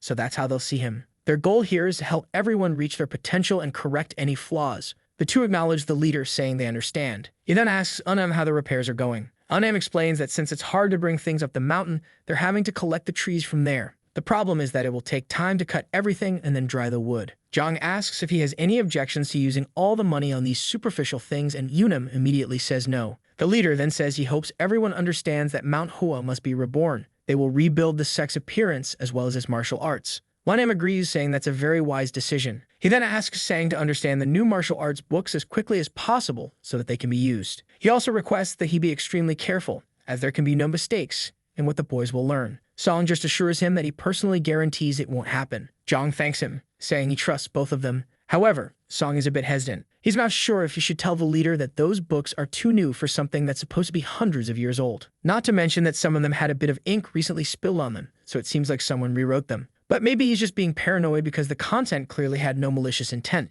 To him, it means that someone is trying to benefit Mount Hua while remaining anonymous at the same time. Meanwhile, our boy is outside, furious for being kicked out just because he asked for the pills, especially after all the hard work he had to do rewriting those crazy techniques. And the look on the leader's face made it clear they don't even know how to produce the life pearls anymore. The problem is that things are getting complicated for him now. Every fight, he has to deal with those side effects caused by opening the door. And worse, is becoming more severe than he expected. His body is taking too long to recover, and at this rate, it will take at least a year. He knows that staying still for half a year is the end of everything for someone his age. A child's body is constantly growing and changing. That's why this is the perfect time to build the foundation of martial arts and strengthen the body. The boy is stuck and needs to find a solution. There are only two ways to recover innate Ki. Either you consume a panacea, which is the life pearl, or you recover it through someone else via Ki transfer technique. The problem is, no one is going to want to transmit energy to him for now. What's strange is that in the past, there were so many of these pearls around that he used to find them lying on the ground.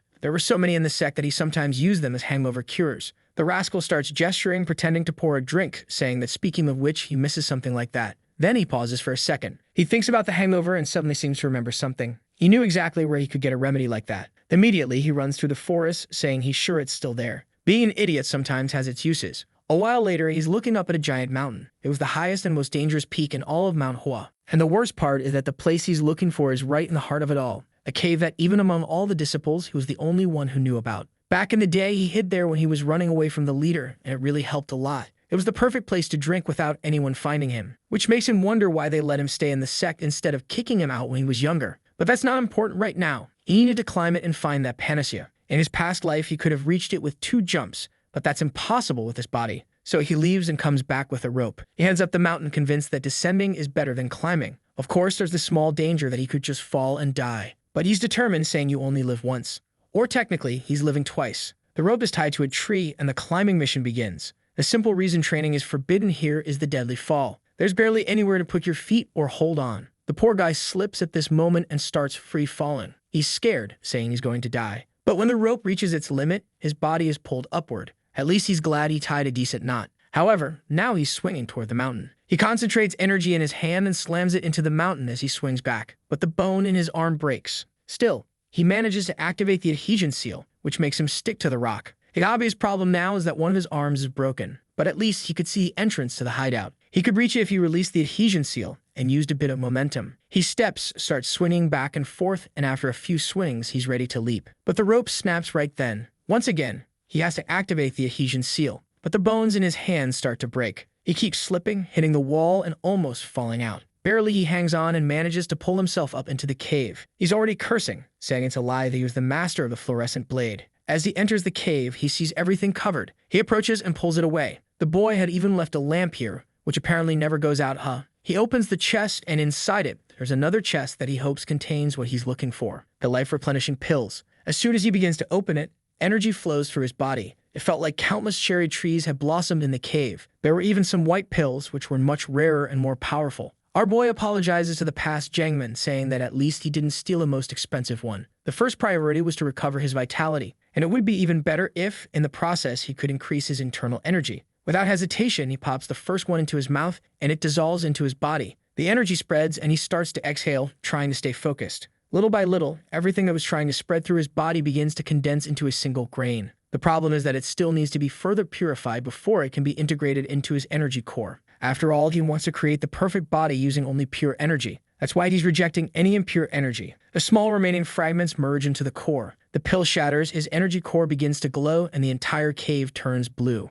The pearls began to fall to the ground, and the boy was already soaring in his cultivation. His eyes turned blue, and the boy was transcending, already screaming. His hands were trembling, but after a while, he finally opened his eyes. His injuries and even his broken bones were regenerating, and his body was already feeling stronger than before. Using the full power of a pearl like this in such a young body had a much greater effect than he had imagined. Even the toxins were beginning to be expelled from his body. The only thing strange was that his heart was beating too fast. The excess energy was like waves destroying his body from the inside. And if it reached the energy core in his head, he could end up losing everything. He needed to stop this flow, but the energy wasn't diminishing. In a conversation with Jangman, he had asked if he was a devotee or a martial artist. Jangman explained that a martial artist seeks control and suppression, while devotees tend to let things happen at their natural pace. He had asked our boy how he would suppress the laws of the universe. If you tried to block a river, eventually the water would find another path. And that's why Jangman preferred to let things be, as they were meant to be. Humans are part of nature, just like any other animal. So why wouldn't they already have their fate in this universe?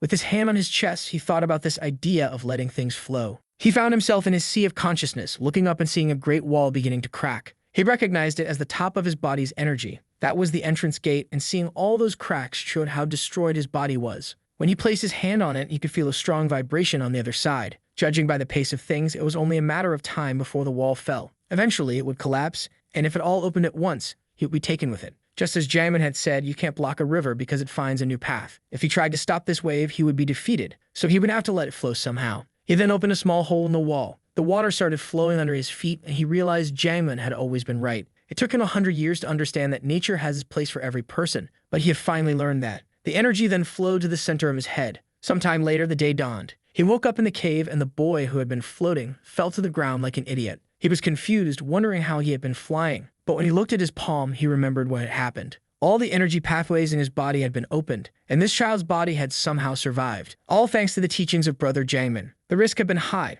but so was the reward. Not only had he restored his innate energy, but he had also increased his reserves. In other words, his potential had only grown. As he left the cave, he thought that the words he once found tedious now held immeasurable value. In his past life, he had simply been a swordsman and not a devotee. But Manhwa is both a martial arts academy and an ascetic sect. That's the true nature of this place, but he had only ever understood half of it. This made him scratch his head, wondering if he could really restore something like that. But regardless of what he could achieve, he just had to give it his best. He no longer had any use for the pills in the box, but the others in the sect would benefit greatly from them. It was time to finally return, but not before grabbing the liquor he had left behind, of course. Manhwa had changed a lot, but that place was still intact, and spending time there made him feel like the old days. It was as if he finally belonged to it all again. Sooner or later, he would return to that cave, but for now, it was time to return to Manhwa. He leaped across the mountains. He even paused stylishly to admire the sunset. Finally, his body felt extremely light. He decided to take in the scent of the mountains,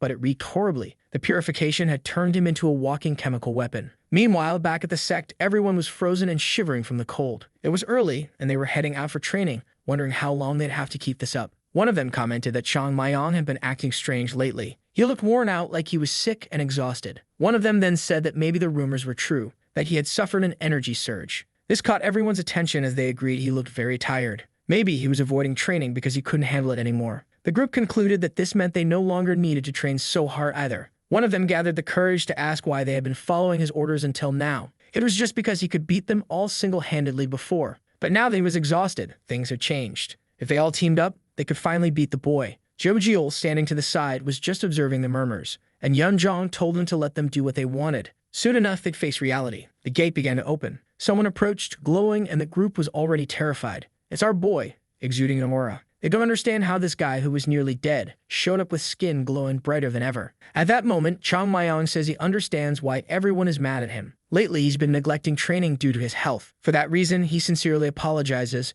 Immediately, the guys know revenge is coming and tell him not to worry, that everything is fine, and he doesn't need to come back. But our boy tells them to stop lying. He knows they've been training hard even when he wasn't around. This dissatisfaction is his fault for being a terrible instructor. That's why he'll do his best to make up for those lost days. And for that, obviously, there's nothing better than even more intense training. He points behind him toward the mountain and tells everyone to run. They're all confused, wondering what he means by that. Kiang Mayong just says it's a race and whoever comes in last will have to run twice. One of them was about to complain about climbing to the Lotus Flower Peak, but Yun Zhong had already started running. Jojiel followed, telling him to wait up. The poor others just stood there watching them go. At that moment, another one said that at this rate he'd be the last and started walking. And suddenly, everyone panicked and ran off. Our boy says they're bold to be thinking about starting a mutiny. However, having the mentality to change things is good. After all, those who only follow orders will eventually hit a limit. But there's nothing worse than complaining without effort. A martial artist earns the right to speak through training and skill development, and that's exactly what he's there to ensure. Throughout the millennia that martial arts have existed in the world, countless people have become the strongest. But a single individual was never strong enough to carry a sect alone, which shows that for a sect to be strong, all the disciples must be strong too.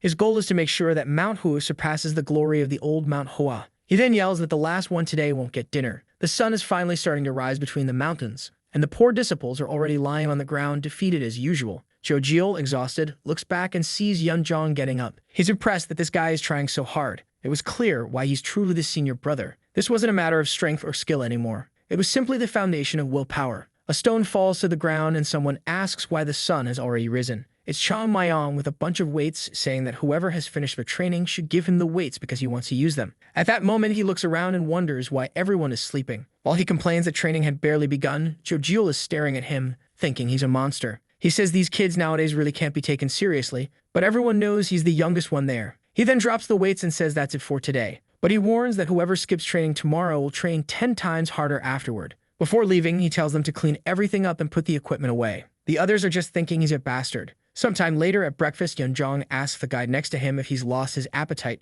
to which he replies that he's afraid of vomiting if he eats anything. They'd all turn to Yeonjong, calling him Big Brother, and ask if this training regime hasn't gone too far. Everyone agrees, saying they're starting to fear dying because of it, barely able to stop trembling. They didn't want Yeonjong to say anything to Chang Mayan and were pleading with him. They turned to Jeol and asked what he thought about it. He stayed silent for a moment. He said he agreed that the training was getting harder each day and was pushing his body to its limit. Iron gets stronger when struck, but that's not the case with humans. However, he's sure that the bastard Chang Mayan knows this too. For now, he thinks they just need to endure it, and if nothing changes, then they can talk to him. The group smiles, saying maybe that makes sense. Yeonjong says fine, if something like that happens, he'll talk to him. Sometime later, Jeol collapses into bed. It's time to sleep and then wake up to train all day again. He thought he could handle this training no matter how tough he was. But he's already passing out, wondering if he'll be able to keep up at this rate, until someone calls for senior brother. He wakes up and sees it's Chang Mayan. He says it was really hard to find this, but he's giving it to him. Confused, Jeol asks what it is. Then we see the red light, and he already knows.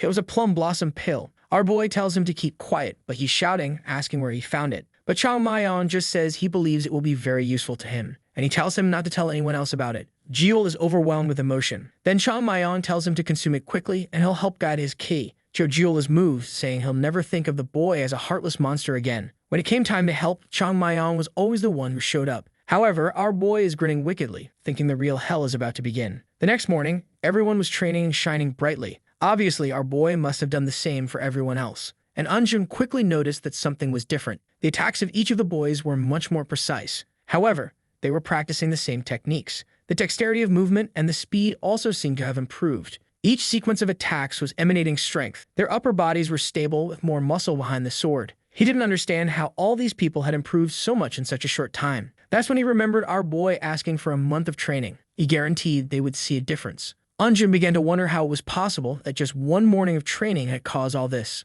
But the look in everyone's eyes was full of passion for training. He stayed silent and then said that everyone was full of energy today. He was extremely excited to see them all working so hard in training. And he said that if they kept it up, he would allow them to advance to the final stages. He would teach everyone the great sword pacification technique. The boys got excited, saying that learning something like that would be incredible. It really showed that they were improving. Eunjun smiled, saying that when the boys worked hard, he needed to reward them, so they would learn to strive even harder. But that's when Jong appeared, calling for Eunjun. A little later, beyond the wall, Jong asked what brought him there. Jong said it seemed like they had a problem. It was the book of the 6 elements sword technique that Chang Mayan had found. He told Eunjun to take a look at the last page, and Eunjun was shocked. He was confused, wondering what it was. The message was directed to the successors, saying that there was no shame in developing and altering Manhwa's arts. After all, martial artists continue to progress and increase their chances of survival. However, the 6 elements were the foundation of everything, and changing this technique was the same as changing the entire spirit of the sect. This was something the successors should always keep in mind.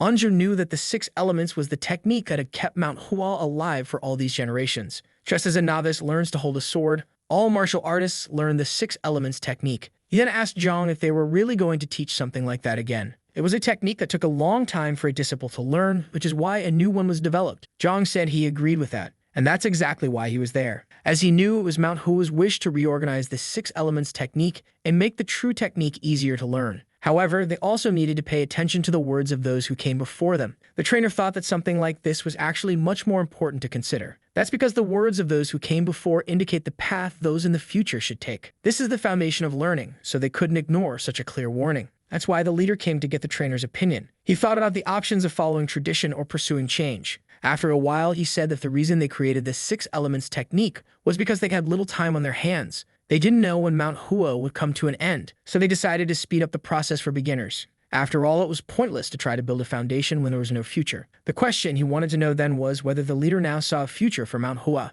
Jong stayed silent for a second, pondering that future. The situation had improved a lot, but they still had a myriad of problems. He then said that it wasn't a very difficult question, and that's why he hoped Eunjun understood that he didn't have a clear answer. Jong said that if that's the case, he was against restoring the 6 elements. The leader then asked why. Jong looked back and said the reason would be a tough one. The technique they created might have originated from the original, but it was completely different. The 6 elements is a slow but steady art that tries to gradually overwhelm the opponent, whereas the new technique is extremely fast, agile, and fluid. The kids learned quickly and had already accepted all the principles of the new technique. And trying to change the original path now could mean that in the future, they wouldn't master either of the two. Besides, the original technique required extremely stable legs and a lot of focus, and he thought it was too late for that. The leader asked him to repeat that, and he said the kids needed stable legs. That's when he noticed something and looked back. Seeing the boys' stances, he realized they had the legs necessary to master that technique. Zhang said it seemed like Unjum had been training them very well. However, he was confused because he had never trained them in anything like that. Then he looked to the side and saw Chang Mayong scratching his nose,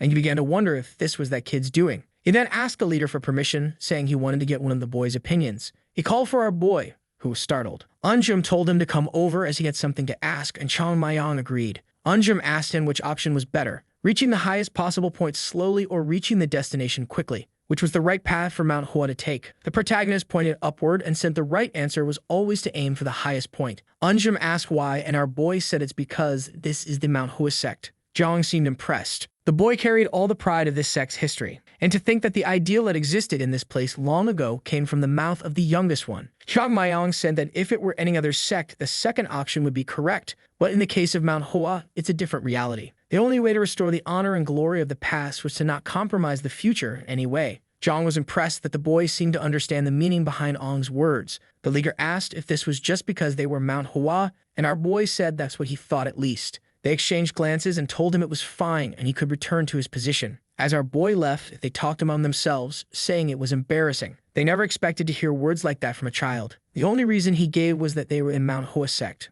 Unjum said that something like that was only possible for him to say because he was still a child. His goals and ideals hadn't yet been tainted by reality, and although it was difficult, he didn't want to embarrass himself in front of that child. That simple conversation, however, would lead them to make a difficult decision. Choosing the fundamental technique of a sect was extremely important because it defined the future of the entire sect. He then told Unjum to pay attention as he was about to make a decree as the leader of Manhwa. From now on, this would change. They would abandon the alterations they had made and return to using the 6 elements technique. Not only that, but they would also incorporate all the techniques left by their ancestors. And as the teacher of the third-year students, he had a crucial role in all of this. They couldn't continue to accept being a powerless sect forever. As long as this place was Manhwa, they should be striving to become the strongest. That was the duty and goal of everyone who belonged to this sect. Furthermore, those children were the future. Perhaps because of this choice, he wouldn't see any significant changes in this generation. However, when these boys became the leaders of this place, the sect would return to its former prominence. While they pondered all of this, Chang Mayong was muttering that they were pathetic. Why did these idiots dare to ask him something like that? He had put the food in their mouths, and they were still asking how to chew it. It seemed like there was no hope of them ever getting anything right.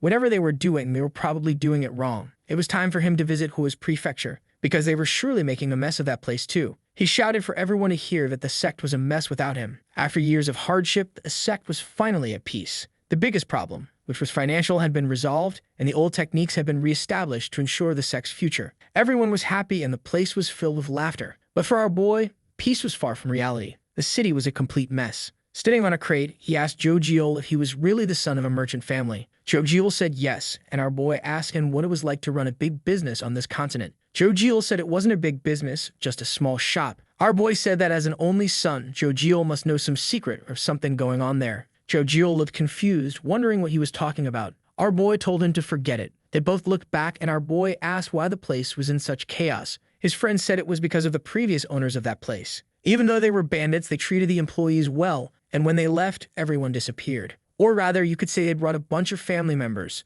and once one left, everyone went with them. Chang Mayong then asked if it was due to a lack of workers, and Zhou Jiul said that was one of the reasons. He hesitated and said the other problem was that the people at the top of Manhwa didn't have the skills to manage these businesses. It was like putting a pearl necklace on a pig. The guys from Manhwa were all arguing with each other because they were bringing the wrong items. Zhou Jiul said that running a business like this wasn't an easy task. You had to know about each item and material. If the material was too good, they wouldn't profit enough. But if it was too poor, they wouldn't attract any customers. And if you hired people to take care of it, you'd end up with no money left. Our boy said they could start learning how to manage the business. Zhou Jiul asked if he would teach a 40-year-old man some martial arts, and he said no. He then said that wasn't the only problem. They also had difficulties when they wanted to buy certain items. They didn't have the connections, so if they sent someone to buy something, the poor guy would end up like a beggar and lose all the money they had. Zhou Jiul said that this whole business thing was very difficult and wasn't working. Trying to manage this whole place had been a mistake from the start. Our boy looked up and thought of Jiangman. He was starting to realize just how important that guy was. Back then, he didn't worry about any of this and everything worked out fine. But he'd rather die than go through all of this suffering. He asked Zhou Jiul what the solution was, and he said he had no idea. If he had that skill, he would have become a successful merchant by now. But not even his father could solve that problem. It was a shame, but there was nothing they could do.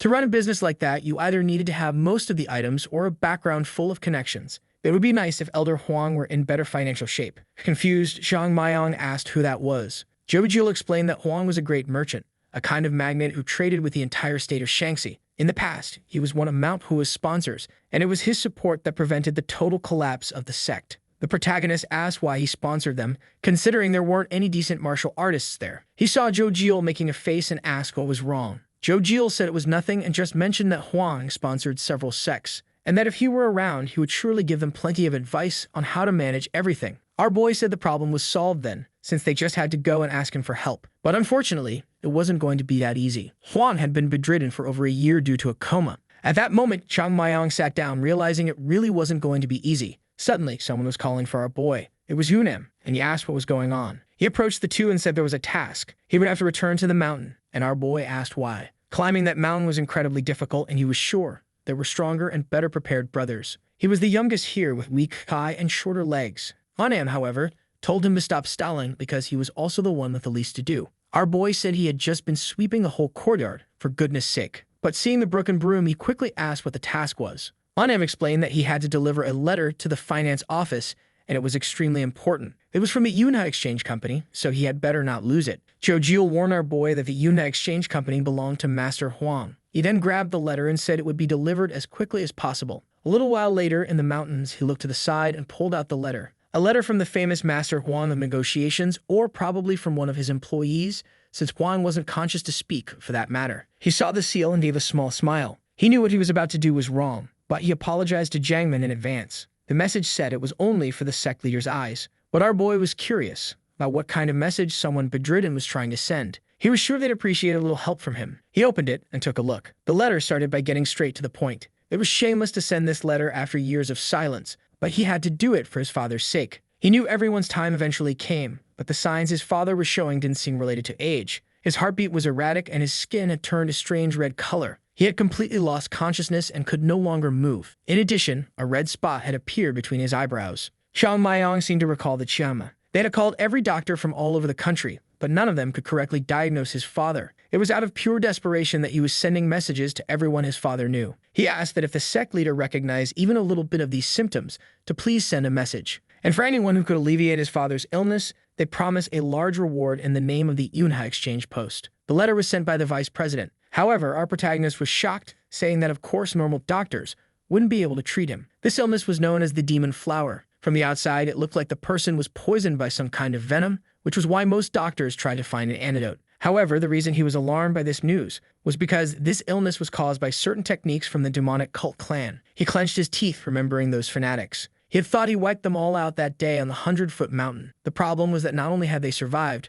but it seemed like they were once again planning to bring destruction to the world. What he didn't understand was why those damn people had something against Manhwa. Every time they got in his way, the country was enormous. So why did they have to mess with one of the people who had helped them? But it was undeniable that this was a problem. He couldn't confirm anything without seeing it in person, so it looked like he would have to visit this guy. Besides, his eyes had already lit up since they mentioned a large reward. According to Zhou Jiu, the Yonghai Exchange Group was extremely wealthy. The advantage he had was that few people knew about this nowadays. The universe really worked in mysterious ways. Some of those demons seemed to have survived the war. He feared that some of these survivors might see this letter. Immediately, he took off running, saying he couldn't let something like this happen. No one in this world could steal the reward he deserved. And for the money, or rather for the good of the sect, he was going to go cure this man right now. Night fell, and the others were heading back to the sect, exhausted. That's when someone called out for Yunzhang. It was Zhou Jiu, looking all worried. However, the senior didn't understand, wondering why each day his friend seemed to be going crazier. But Zhou Jiu shouted that it was an emergency. It was something else Zhang Maiyang had gotten up to. There wasn't time to explain, so he told him to just follow. When they opened the room, it was completely empty. Immediately, Yunzhang wanted to know where that boy had gone this time.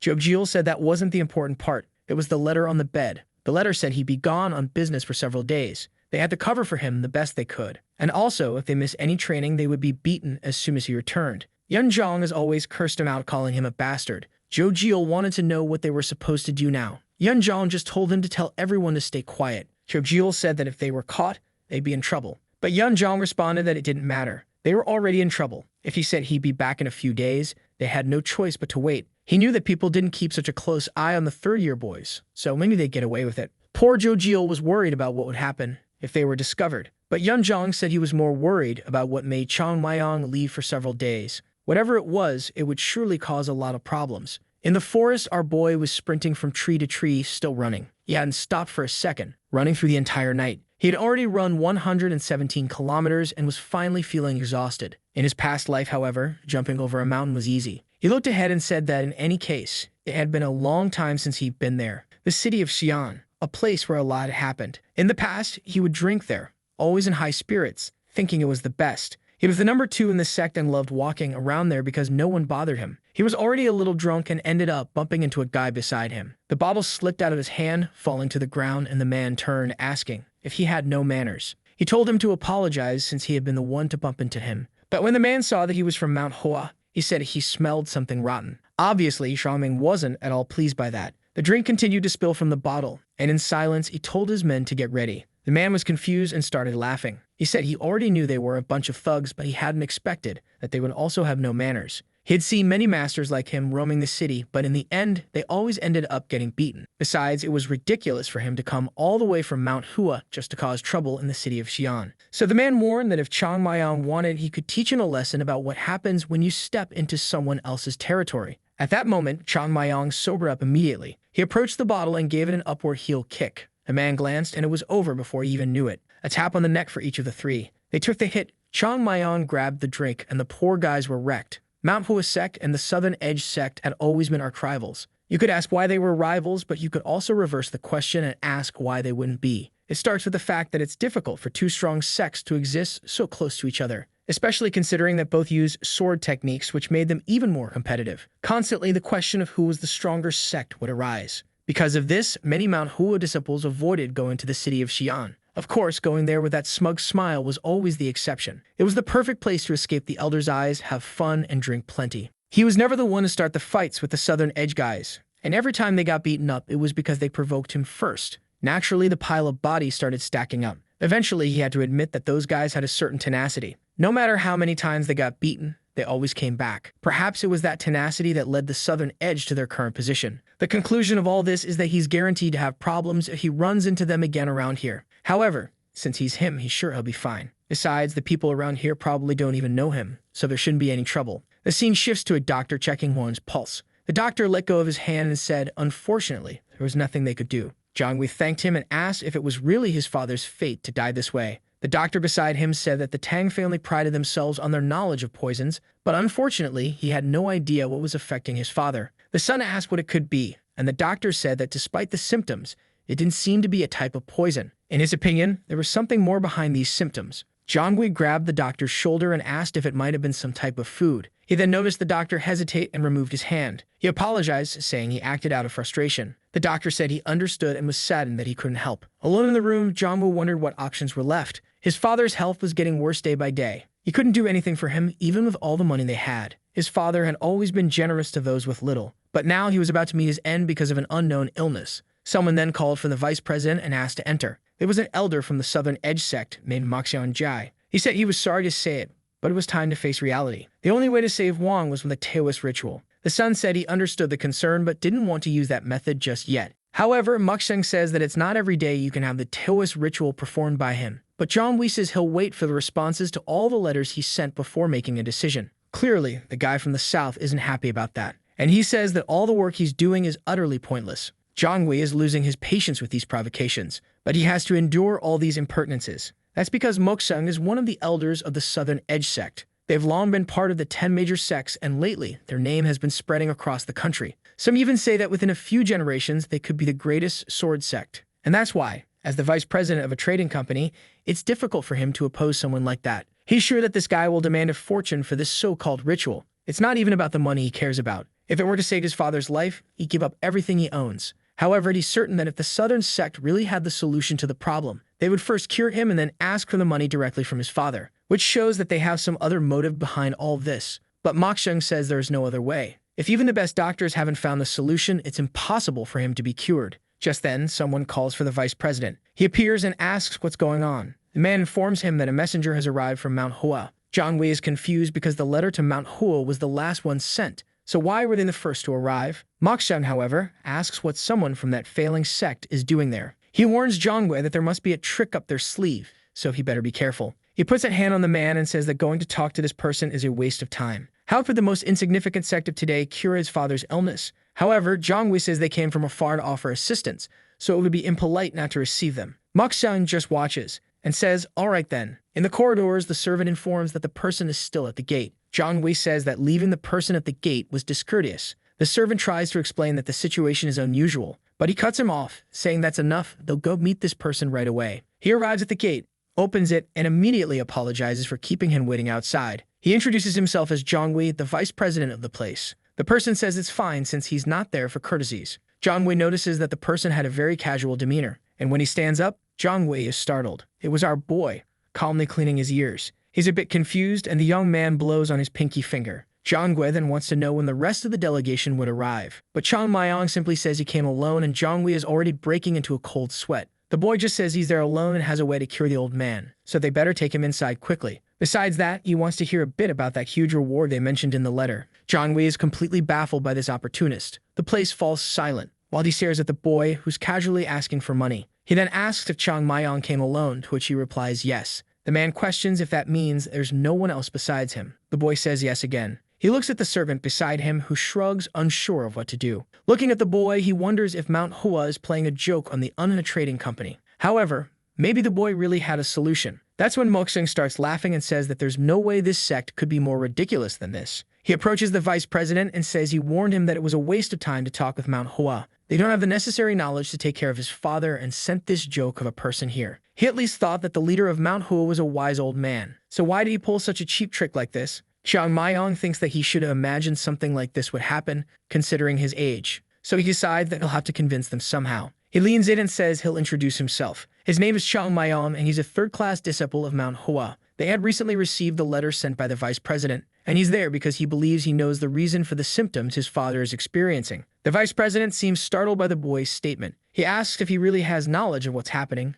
to which the boy confirms. It was the first time Jongwei had heard someone speak with such confidence. He had already invited countless physicians and martial artists, and no one had the courage to say something like that. Maybe the boy really knew something. However, the leader of the southern sect steps forward and says the boy is far too young to be pulling off such a fraud. He tells the vice president to go inside because they had enough of this nonsense. However, someone then asks for permission to speak. With his hand on his back, the boy asks the old man who he thinks he is to be talking to him like that. Man, a breeze blows through everyone's clothes. Confused, Moksung asks if he's talking to him. The boy questions if there was someone else swearing at him at that moment. The old man immediately yells, asking what insolence this is and if he doesn't recognize the southern sect's uniform. The boy says that now it makes even less sense since he thought the man with all his arrogance must be some kind of doctor, which based on all that confidence, he presumes the man has a solution to the boy's father's illness. Moksung stares at the boy and remains silent for a moment. Then he says that Master Huan became ill because he strayed from the virtuous path, and the only way to cure this is with a Taoist ritual that will calm the wrath of the heavens.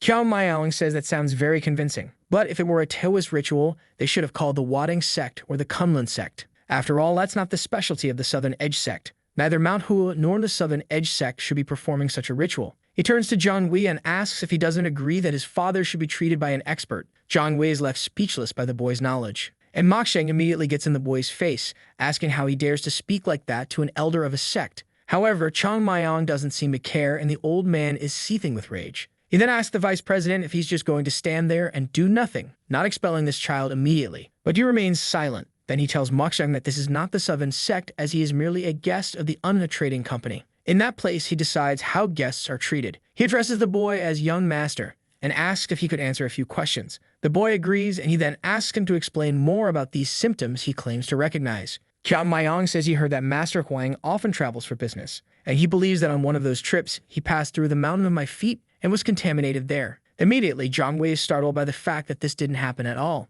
The boy is confused and asks if he's sure his father didn't pass through there. The boy asks that his father was attacked by bandits, and Zhang Wei says that nothing has happened in the last 5 years. Xiao Mayong is completely confused, asking where exactly the old man got beaten up. However, for the son, the little hope he had vanished. Moksung begins to laugh at the skies, saying he told them it was a waste of time. Manhwa was full of bandits, and they were only there to steal money from the innocent. Clearly, that insolent child wasn't there to do any good. Zhang Wei then asks the young master to consider the position he's in. He understands that maybe the boy believes he can help his father, but doing something wrong would only worsen his condition. It was a pity, like he would have to ask the boy to leave. However, he would send a word of thanks to the sect master who sent him. The door was closing, but the boy holds it open. He then says that the old man's skin must be turning red and his body cold as ice. Jongui realizes that he knows something. Kyan Mayon explains that if you run your finger over the palm, it starts to change color. Also, before falling into a coma, he must have experienced a lot of chills, and some black marks appeared on the back of his neck in between his eyebrows. Jongui immediately pulls the door open and asks how he knows that.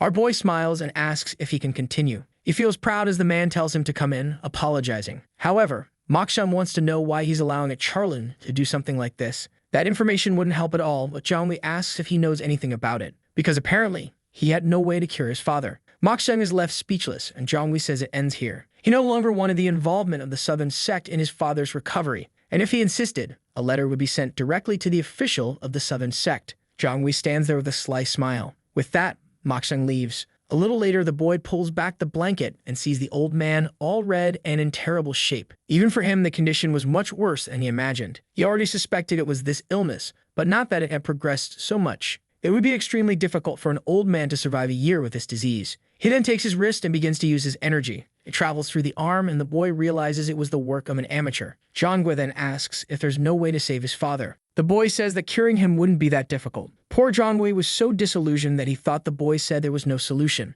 Then he snaps back to reality and realizes the boy said it wouldn't be difficult. And the boy repeats himself to make sure he understands. At that moment, he had delayed the symptoms, so at least his father was no longer in immediate danger of death. In an instant, the black mark on his forehead disappears. Jongui is in disbelief, but the boy says he will need some preparations to cure everything. The son immediately asks what those preparations are. The boy says that first, he wants a nice breakfast. A while later, he's already eaten a lot, and Jongui is still asking what the real preparations are. The boy keeps eating, saying it's nothing special. It was a treatment that required a lot of energy, so he needed to eat plenty before performing it. And indeed, the cook at that place was very talented. Jongui was starting to question whether he could really trust this kid. But after seeing what he did, he could only put his faith in him. Then our boy says that actually his father's condition isn't even the biggest problem. The real question is why he got sick in the first place. And to find that out, he needs a few things to be answered. He then asks who the person closest to his father is. Of all those who serve or accompany him on his travels, who is the person that never leaves his side? Jongui asks why he wants to know. The boy simply says it's related to the treatment. Jongui says that aside from himself, it's hard to be certain, since his father has several assistants and servants.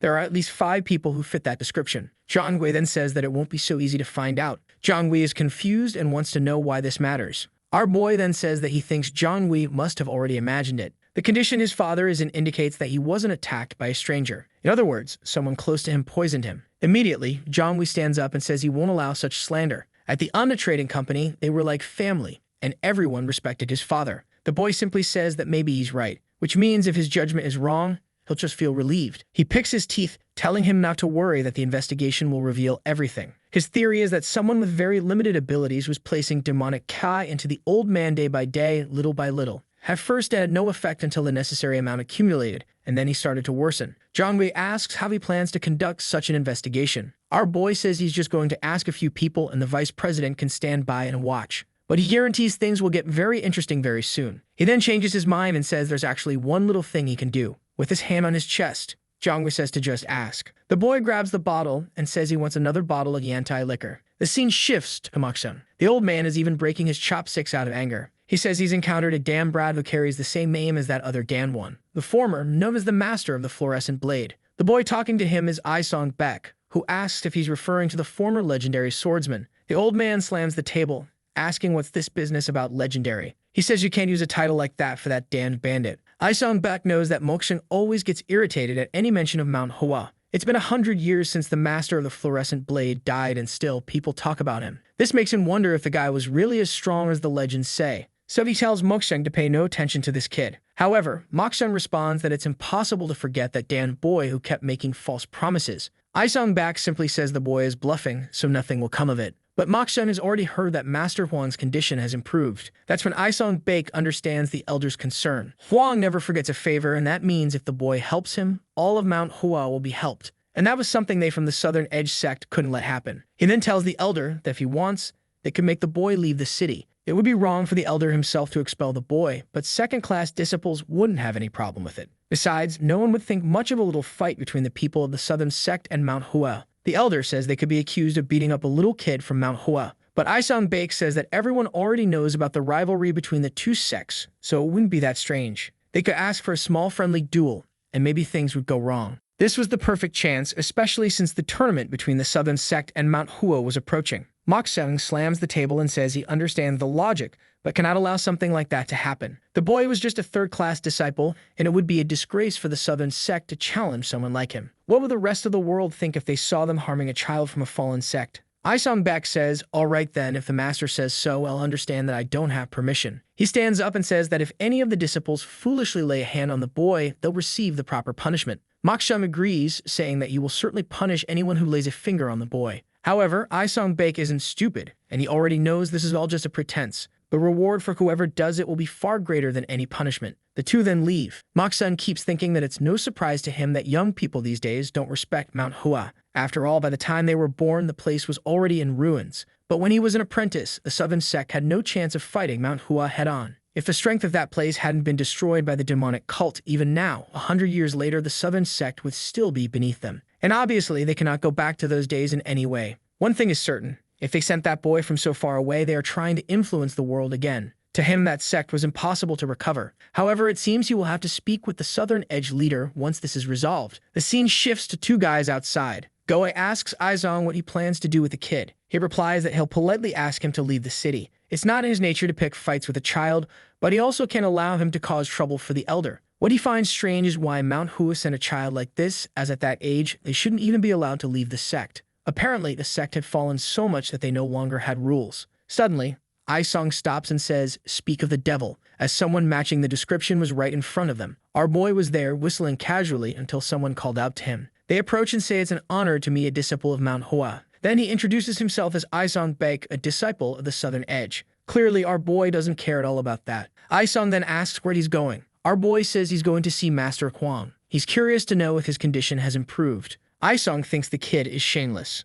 What was that child thinking of doing when none of the best doctors had found the solution? He then asked our boy if he has a minute. Isong wants to know what it is, and the boy says he won't beat around the bush. As everyone knows, the Southern Sect and Manhwa have always competed with each other, and the big challenge is coming. Kang Mayong, however, says he's never heard of that since he's just recently joined the sect. Isong thinks, now it's explained. It's because he doesn't know about this enmity that he has the courage to be so brazen. He then says that experiencing the martial arts of Manhwa firsthand would be extremely valuable for his training, and he asks what the boy thinks about that. Could the boy demonstrate Manhwa's famous swordsmanship? Isong is sure the boy will refuse. As brazen as the boy is, he would realize he doesn't stand a chance and would end up getting beaten. However, our boy, straight-faced like Lloyd Frontier, asks if he wants a fight. Isong is thrown off by the audacity of the damn cheeky kid. He tries to explain that it's not a fight, but rather a friendly contest. However, our boy says that from what he understood, the guy wants a fight. Unfortunately for him, the boy never turns down a fight, but he has to remember that he was the one who asked for it. Sometime later, they are facing each other in the arena. Isong asks for his Taoist name. Our boy says he doesn't have one, but that his real name is Tong Mayong. Isong says he understands. He addresses the young master and says he's going to give him some advice. Even though he may not know his actions were wrong, he's still guilty for what he's done. That's why he advises him to return to Manhwa before he gets hurt. But our boy interrupts and asks if they're not going to fight already. Apparently, the Southern Sect folks like to argue with words since they're in the arena and still talking. Goe on the side is eager to jump in and beat up the boy too. But Isong just raises his arm. He starts talking to himself, saying he needs to learn more about self-discipline. Because at that moment, all he could think about was how to beat up that boy. But he wasn't wrong. There was no reason to hold back. He stretches out his hand, telling himself it's time to end this. He introduces himself once again and says he requests a duel with the disciple of Manhwa. But the boy tells him to wait a moment. Isong asks why. At that moment, our boy calls the guy behind him, who looks a bit confused. He stretches out his hand and then asks to borrow his sword. The two are left thinking that poverty had really hit Manhwa. How could someone from a sword sect not have a sword? The guy asks where his sword is, and our boy says he didn't come here to fight, so he didn't bring it. He then starts looking around and says, "All right, I'll grab a stick from around here." But Isong tells Goe to hand over the sword. That's because it would be shameful if word got out that the Southern Sect people beat up a boy who wasn't even armed. At that moment, our boy looks back and the sword falls into his hand. He slings it over his shoulder and says it's time to start. Isong asks if he's not going to draw the sword from its sheath, and our boy says he doesn't want to kill him. Poor Isong is losing his patience. He says that every time this damn boy speaks, he forgets the inner peace he's been cultivating. He's certain the boy won't change unless he inflicts some serious damage. He then tells Chong Mayong that he's going to take this seriously because when he regrets it, it will be too late. Our boy tells him to come on because he doesn't have all day. Isung then assumes his stance and jumps toward the boy, tearing up the entire floor. Our boy was just watching as Isung came in for a strike, but he simply places the blade alongside his arm and defends himself. However, the boy lost his balance. At that moment, Isung steps on the ground again and jumps toward him. Our boy ends up having to defend himself. He's confused because it's more difficult than he expected. Smoke is rising in the arena, and Gowi notices that Isung is really angry. He doesn't know how this fight will end in a friendly way, but that kid kind of deserved it for provoking them so much. To him, the boy should just give up already since he's at least holding out a little bit. After all, by now, he must be reaching his limit. He's sure Isung could finish it whenever he wants. But then there would be the rumor they beat up a child. That's why he's holding back his attacks so the boy can survive. It was truly generous of the young master. Once again, Isung comes in for an attack and is startled. The area explodes and the boy is thrown backward. Isung is already exhausted, confused as to how this kid blocked again. He can't understand how this boy, who moves like a snail, has been blocking all his attacks. That's when he starts to realize something. The boy was positioning his sword to defend long before his attack arrived. It was as if he already knew every move, which would be impossible unless he could read minds. By his appearance, he must be around 15 years old, younger than his own younger brother. He thinks again and says now he wants to see him block this. He goes for an overhead slash, but the boy calmly slides his foot to the side, places his sword, and deflects the attack. Isung realizes once again that the boy doesn't seem to be exerting much effort, which is strange because Isung is considered one of the prodigies of the Southern Edge sect. Now he was starting to lose his temper. His hand begins to turn blue and a gust of wind forms around him. He starts repeating to himself that this shouldn't be possible. Then he tells the boy that this sword is going to cut the heavens in two. He leaps toward him, activating the sky-splitting technique. But Golwei yells at him to be careful or he'll kill the boy. At the last second, it seems like Isung starts to hold back the move. However, the moment his sword touches Chang Wyong's, nothing happens. Isung feels relieved because if he had used his full strength, he would have been in trouble. But then the boy is thrown far away. Man, the boy spits blood. The two are shocked as the boy's body falls to the ground. The wall is destroyed and the boy is half dead. Confused, Isung doesn't know what happened. He stands there frozen until Golwei yells his name and runs over, asking what he did to a child. Isung tries to explain, saying it wasn't intentional, but he sees Golwei picking up the boy, who looks unconscious. But he's certain that at the moment of the attack he had withdrawn his ki. He touched the sword and suddenly the boy was thrown far away. The boy, however, coughs and spits out a sea of blood. Golwei is shocked, asking what they're going to do now. Poor Isung didn't even know a human could hold that much blood. Now he's sure he's going to look like a villain in this situation. Then someone approaches and asks what all this is about. The boys are startled. It's John Wee asking what the Southern Sect people had done. One of the doctors approaches and says the boy is in terrible shape. They need to move him right away. With that, he's thrown over one of the men's shoulders and taken away. Isung knows it'll be hard to come up with an excuse for this situation. Not even the legendary strategist could come up with a decent excuse. Then John Wee asks why they, who claim to belong to such a great sect, use such a deadly move on a child. He really thought the Southern Edge sect was a virtuous place. But now he would only question those words after witnessing such senseless violence. He turns to Isung and says he won't forget what happened there. The boy tries to explain, but Jongwei immediately tells them to leave the Manhwa trading company. Then someone else arrives asking what the commotion was about. It's Moksham asking the vice president what happened. Then he notices his sword, a pool of blood, and the destroyed wall. Immediately, he knows those idiots did something stupid. He then tells the vice president that it seems there's been an accident, but the vice president asks if they have the nerve to call that an accident. The boy who was treating his father was almost cold-bloodedly murdered by the Southern Sect's disciples. Accident was not the right word to use when it was clearly intentional. Isan tries to explain, saying he didn't use excessive force, but Jongwei tells him to stop interrupting and get out of that place. It was ridiculous for him to use the excuse of a casual sparring match when the result looked like a battlefield. And how could it be fair for him to fight a child who was nearly half his age? Was that the virtue the Southern Edge sect stood for? He then says he said enough. It's time to gather the disciples and leave the Manhwa trading company. Moksham remains silent. Then he says they will do as asked. He apologizes for what happened, but says that the Southern Edge sect wishes the best for Master Kwon. The vice president passes by and says he will remember. However, to say that everyone in the Southern Edge sect wants something like this would be an exaggeration. Moksham has to stay quiet. Golwei stands there, and Isan hangs his head low. He's about to apologize, but Moksham tells Golwei to return to the sect, and he warns Isan that since he made this mess, he'll stay until they regain the vice president's favor. Poor Isan stays silent, biting his tongue, but he has no choice but to say he understands. Later in the room, the doctor says the boy is in critical condition. They could use all kinds of treatments, but there was no guarantee he would recover 100%. Jongwei asks if at least the boy's life is not in danger, and the man says yes. He then feels relieved. He asks when the boy will recover, and the man says maybe in about 3 days. Jongwei relaxes. Looking at the boy, he couldn't have imagined that the only hope of curing his father was now unconscious.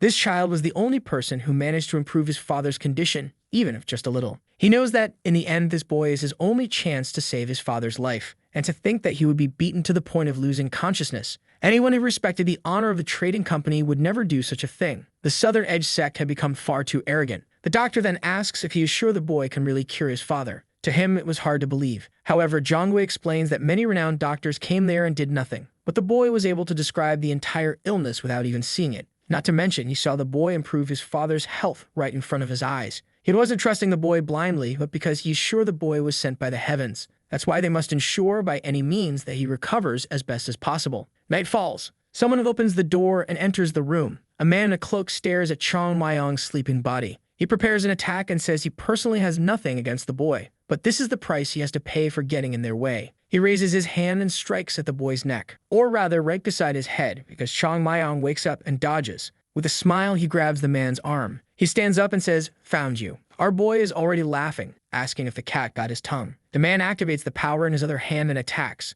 but Chong Mayong easily dodges again, steps on his back, and lands on the other side. But the attacker notices and throws an explosion. However, the boy dodges again. The persistent assassin activates another attack in his hand, saying that now he'll finish him since there's no escape in midair. He sends a palm strike, but our boy kicks his attack away. The man is left speechless as Chong Mayong lands on the ground, saying he must be pretty confused, and then tells him he wasn't the one trapped. At that moment, someone enters and the man turns to the side. Jongwei and several guards are watching this. Chong Mayong says he's fallen right into the trap. Jongwei demands an explanation for what the man was doing there. It's Jabok Bian, one of his father's servants. The protagonist picks something up from the ground and says, "I told you so." He goes to the president's residence and says the person has revealed himself. Jongwei says he didn't want to believe it, but seeing this, it was impossible to deny. To think that his father's most trusted advisor was behind all of this. Jabok asks how they knew it was him. But our boy simply says he had no idea. He just made sure everyone believed he could cure Master Huang, and then got himself hurt to make himself vulnerable. Confused, Jabok asks what he would have done if he hadn't shown up. But Chong Mayong replies that he had no choice. If he died that night, all the blame would fall on the Southern Edge sect. Jabok says, "So you're plotting with those bastards?" But our boy just says he's wrong again. He would have found another way to get hurt, but luckily, they called him for that duel. Jabok says he heard the boy had internal injuries and was in critical condition. But our boy just says tricking a local doctor isn't that hard. Then he says Jabok seems to have a lot of questions, but they're not there to satisfy his curiosity. All he needs to know is that he fell into the trap and was caught as someone trying to kill Master Huang. Jabok stops and starts laughing at the sky. Everyone is confused by the madman's laughter. He asks how his attempt to kill the boy would show that he wanted to kill Master Huang. Zhongli asks, confused, what he's talking about. Jabok says Master Huang means the world to him. The vice president asks then why was he trying to kill the boy? The assassin responds that he's sure the boy is trying to deceive everyone there. Even the masters couldn't cure the old man, so how could this boy do anything? Zhongwei, however, says if he really had doubts, he would try to convince him, not kill him. But Jabok retorts, saying the vice president has lost touch with reality and wouldn't believe him. Killing the boy was the only way to make him wake up to the truth. Our boy says all of this is just a bunch of blah, blah, blah, and asks if he really has to listen to such pathetic excuses. He then starts to approach. He activates his aura in his fist and heads toward Jabok, saying it's time to end this. Jabok counters with an aura slash, but our boy throws his arm into the slash, which hits his hand. He then falls to the ground and raises his arm, telling everyone to pay attention. His hand had the same color as the old man's with the curse. He then says that the technique is called the Crimson Demon Hand. Being poisoned by someone with full control over this technique would end anyone's life. Jabok's attack wasn't enough to kill him, but an ordinary person would certainly die. For anyone trained, slowly poisoning the old man without him noticing would be child's play. And Jabok was the only person who stayed by the old man's side all the time and had mastery of this technique. At that moment, John Wee yells to have him arrested. The men move in, and he says to use maximum force if necessary. Angry, Jabok says that his work was almost complete, but now everything had gone wrong because of a damn child. Meanwhile, nearby, Aisong is on some stairs. He remembers Muksung saying that since he made the mess, he would have to fix it. He knows very well that this is his punishment for everything he did. But at that moment, an explosion happens nearby. He's confused. It was Jabok using a demon palm strike. Chong Mayong says that Jabok is forcing him to get involved. He tells him to stop making excuses, because there will be time for that when he's in prison. All Jabok has to do now is take a little beating and pass out. But Jabok calls him insolent for thinking he's going to win this. However, our boy just says that, actually, he's out of this now. He looks to the side and says help is coming. He then calls for Chong Mayong and says that a great hero from the Southern Sect had arrived to save the day. Chang Mayong is a bit confused, but our boy tells him to be the hero already. Chang Mayong points to himself, wondering if they're talking about him. Our boy points with his mouth, telling him to look to the side. He sees Zhonghui's face and understands. That was the perfect opportunity for him to fix the mess he had made. If that's the case, he can't lose this chance and immediately jumps into action. He yells at Jebok to prepare to be punished by the sword of the Southern Sect. With that, he starts exchanging blows with Jebok. Our boy already celebrates, saying, "Finally, it's over." But Zhonghui says they're still fighting, as far as he can see. However, Chang Mayong says it's impossible for a rookie to defeat someone who has been training for so long in the Southern Sect. Zhonghui says it's impossible since Jebok orchestrated the whole plan. But our boy says he just lowered his kai to curse his hand and show everyone. However, it's clear that Jebok's mastery is very low. Zhonghui says it seems Chang Mayong really is a martial arts master. The boy cheekily says, "Of course, and besides, I'm the most experienced of all the masters in the world." A little while later, he's sitting on the stairs yawning while the fight continues inside. He says it's been going on for an hour, and that he should have handled it himself. Finally, Jebok's body falls to the ground. Isung is exhausted, but Seaver says that Baster has been defeated. Zhonghui thanks him and says he'll never forget the Southern Sect's help in this matter. With that, the boy collapses to the ground, expressing his gratitude. Our boy comes in, saying, "Finally." Meanwhile, Zhonghui can't understand what just happened. The problems that had plagued the place for the past year were resolved in 2 days by this boy. He can't understand if it was really that simple. Or rather, it was impossible to say it was simple since no one realized there was an infiltrator. To Zhonghui, it felt like some kind of veteran resided in the body of that young boy. He then asked Chang Mayong how he knew Bion was trying to harm his father, or at least why he thought Bion wanted his father dead. Our boy just says he has no idea. But the vice president says he orchestrated the whole plan, so he must have something in mind. But with a sly smile, Chang Mayong says he has no clue, he's just here for the reward. And obviously he knows that this merchant group is quite honest, so they won't try to bargain. But then Zhonghui says he forgot one small detail. The reward wasn't for catching the villain, but for helping his father recover, who was still sick. He wants to know if Chang Mayong can actually do that. Our boy smiles and says, "Of course." Zhonghui then says that if that's the case, he'll guarantee a reward for Manhwa, even if it costs the entire trading company. Our boy is shocked and grabs his hand. Zhonghui says there's no need to get so emotional. But the protagonist asks if he's joking. The old man is confused, and our boy starts complaining, saying that the reward is his, not the sect's. He came here, worked hard, so why would Manhwa get the reward? Zhonghui thinks this boy is stranger than he imagined. A little later, our boy knows that now he just has to cure the master. The plan has been perfect so far, and he had fun humiliating the Southern Sect. But the real problem is just about to begin. He's not 100% confident that he can actually cure such an advanced illness. Of course, to convince them, he said he could, but he's not entirely sure. That's because the body he's in now isn't the body of the master of the fluorescent blade. If the demonic key starts attacking the old man's body during the process, he might die in that state. But he has no choice but to try something. He asks Master Huang not to hate him if everything goes wrong. Energy then starts to flow through his arm. He creates a small Chang Mayong made of floating energy. Our boy now faces the demonic Kai directly. Thousands of snakes were circling the old man's body. Even though it was demonic energy from a novice, it had been applied all over the body, and he doesn't know if the energy he possesses will be enough to eliminate it. The snakes advance, and he says he has no choice but to try. With that, he begins slicing through the demonic Kai. Outside, little by little, the arm is being purified, and then he gets confused by something. The single attack he made created a rupture in the middle of the demonic Kai. He starts feeling confident that maybe he can do it. That's because his current body only contains the purest ki anyone can carry. If he had accepted any other energy, he would have at least 10 times more now. But it's exactly because he only possesses pure energy that it's so easy to combat the demonic one. Now the only problem was whether Master Huang could survive this internal battle. He continues attacking and dissipating all the ki, while begging the old man to hold on just a little longer. He was almost done with the job. He delivers one more attack, but then something unexpected happens. The snakes begin to flee from him. He wonders where they are going. When he opens his eyes, he sees the old man's body. The demonic Kai had all gathered in his head. Trying to cure the old man's head directly was much more risky. However, leaving him in this state wasn't a good option either. If he presses forward, the old man might die, but if he backs off, he will definitely die. The decision wasn't easy, but it had to be made. If these were the choices, he would take the direct route. With that, the spiritual energy moves directly toward the old man's head. However, what he does is use his own body to start pulling the energy into himself. His hand turns red and his entire body starts to crack. He pulled in too much demonic energy. He collapses to his knees, saying not to underestimate him. A master of the fluorescent blade couldn't die to something as idiotic as this. But his vision starts to blur. His consciousness begins to fade and he clenches his fist, saying he won't pass out there. If he blacks out with all that ki floating in his body,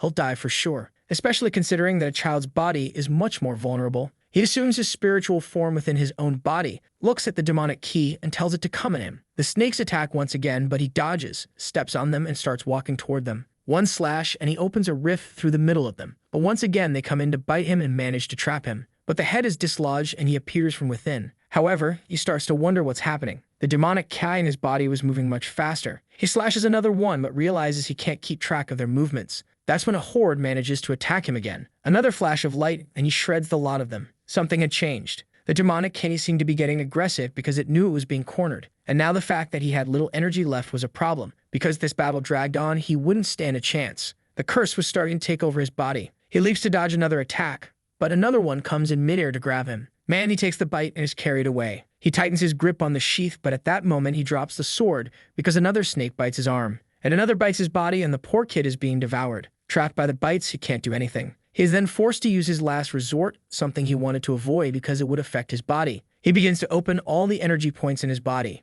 With that, the aura that had been sealed begins to flow throughout the area. As it fills his entire body, he creates an explosion in every limb. As the energy surged, he was in agony. His body was breaking apart, but the curse was slowly being undone, until finally a demonic key seems to leave him. The poor kid falls to the ground, completely purified. His little body was even emitting smoke. He opens his eyes and grabs his chest in shock. He immediately stands up, saying it was a close call. He almost died this time. He decides he better never try something like that again, since this had way more demonic energy than he could handle. As he thinks how lucky he was, Huang starts to wake up. This catches our boy's attention, and the old man turns his head. He asks who is there. Chang Mayong says, "Finally, you're awake." And when asked who he is, he says, "Let's just say I'm your savior." The old man asks if he has already reached hell. Our boy tells him to stop being rude. After Master Huang regains consciousness, things quickly return to normal at the Unha Trading Company. If Chang Mayong hadn't discovered Jiabok's plans, he would have eventually destroyed the entire family and stolen the company. After much insistence, they discovered that Jiabok owned another trading company, which had gone bankrupt due to Unha's success.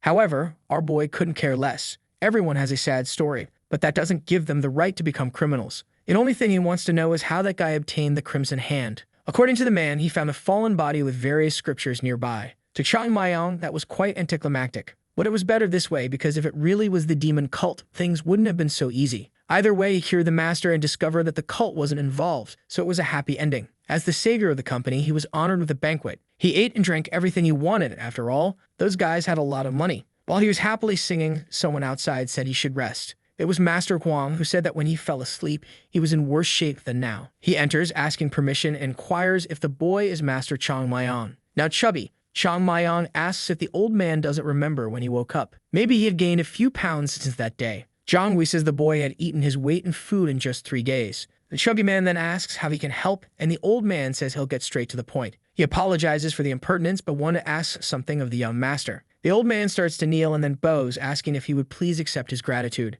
It was thanks to the boy that he could still breathe, so he didn't even know how to repay this debt. Still afraid, our boy says there's no need to bow. But the old man replies that he has no idea how he will repay this debt, but he will do the best he can. What he wanted was the opportunity to repay it. And if the boy wanted anything, he should ask without hesitation. However, our boy says that as a follower of the virtuous path, he cannot accept anything for saving a life. Doing so would shame his sect, especially since he is here without Manhua's permission. The old man seems a bit confused by this. Our boy simply says that it was such an urgent matter that he couldn't wait for the sect's permission. The old man's eyes light up, asking if he really went that far for him. And he says that if he wanted, they wouldn't tell the sect about this. The chubby man smiles and asks if he's sure they won't tell. The old man says yes, and Chang Mayong immediately pulls out a little notebook from his shirt. Master Huang asks what that is. Our boy says it's just a few notes because at his age, his memory isn't that great. The two are confused by this age talk. Master Huang then asks what the notes are for. Our boy flips through the pages saying, "Didn't you say I could ask for anything?"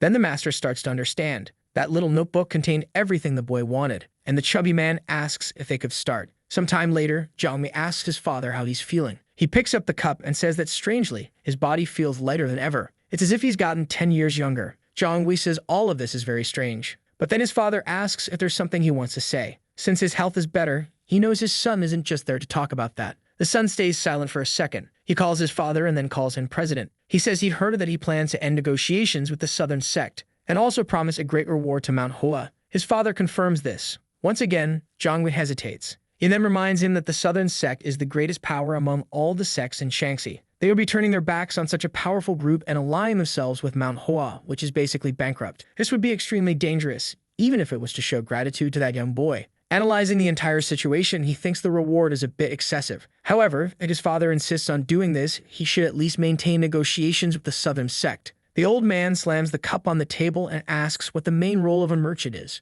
Zhang is a bit uneasy, searching for the words. Then he says the role of a merchant is to make deals that follow the virtuous path and enrich the local economy, at the same time making a positive contribution to the country and the world. His father spits out his tea and starts laughing. He says that's a very idealistic view for the vice president. But those are just a bunch of pretty words because he already knows the truth. The obligation of a merchant is to make money. They need to seek profit above all else, even if sometimes they have to go against the virtuous path. If a merchant wants to do good, they do it with the money they earn. Because for someone who deals in business, there is no good or evil in money itself. So the concern is only efficiency. Zhang asks if he understands correctly. His father's plan is to make money through the bankrupt Manhwa. But Master Huang asks if he's forgotten how he made the trading company so big. A natural instinct to find opportunities, to see something undervalued with great potential and invest in it before anyone else. Whether it's a martial sect or even another trading company. Zhang knows that's how his father made Manhwa the largest company in Shaanxi. However, he insists, saying he doesn't see why they should invest in Manhwa since it has no potential. But then he thinks of the boy and says it does. He agrees that right now, Manhwa can't compete with the southern sect.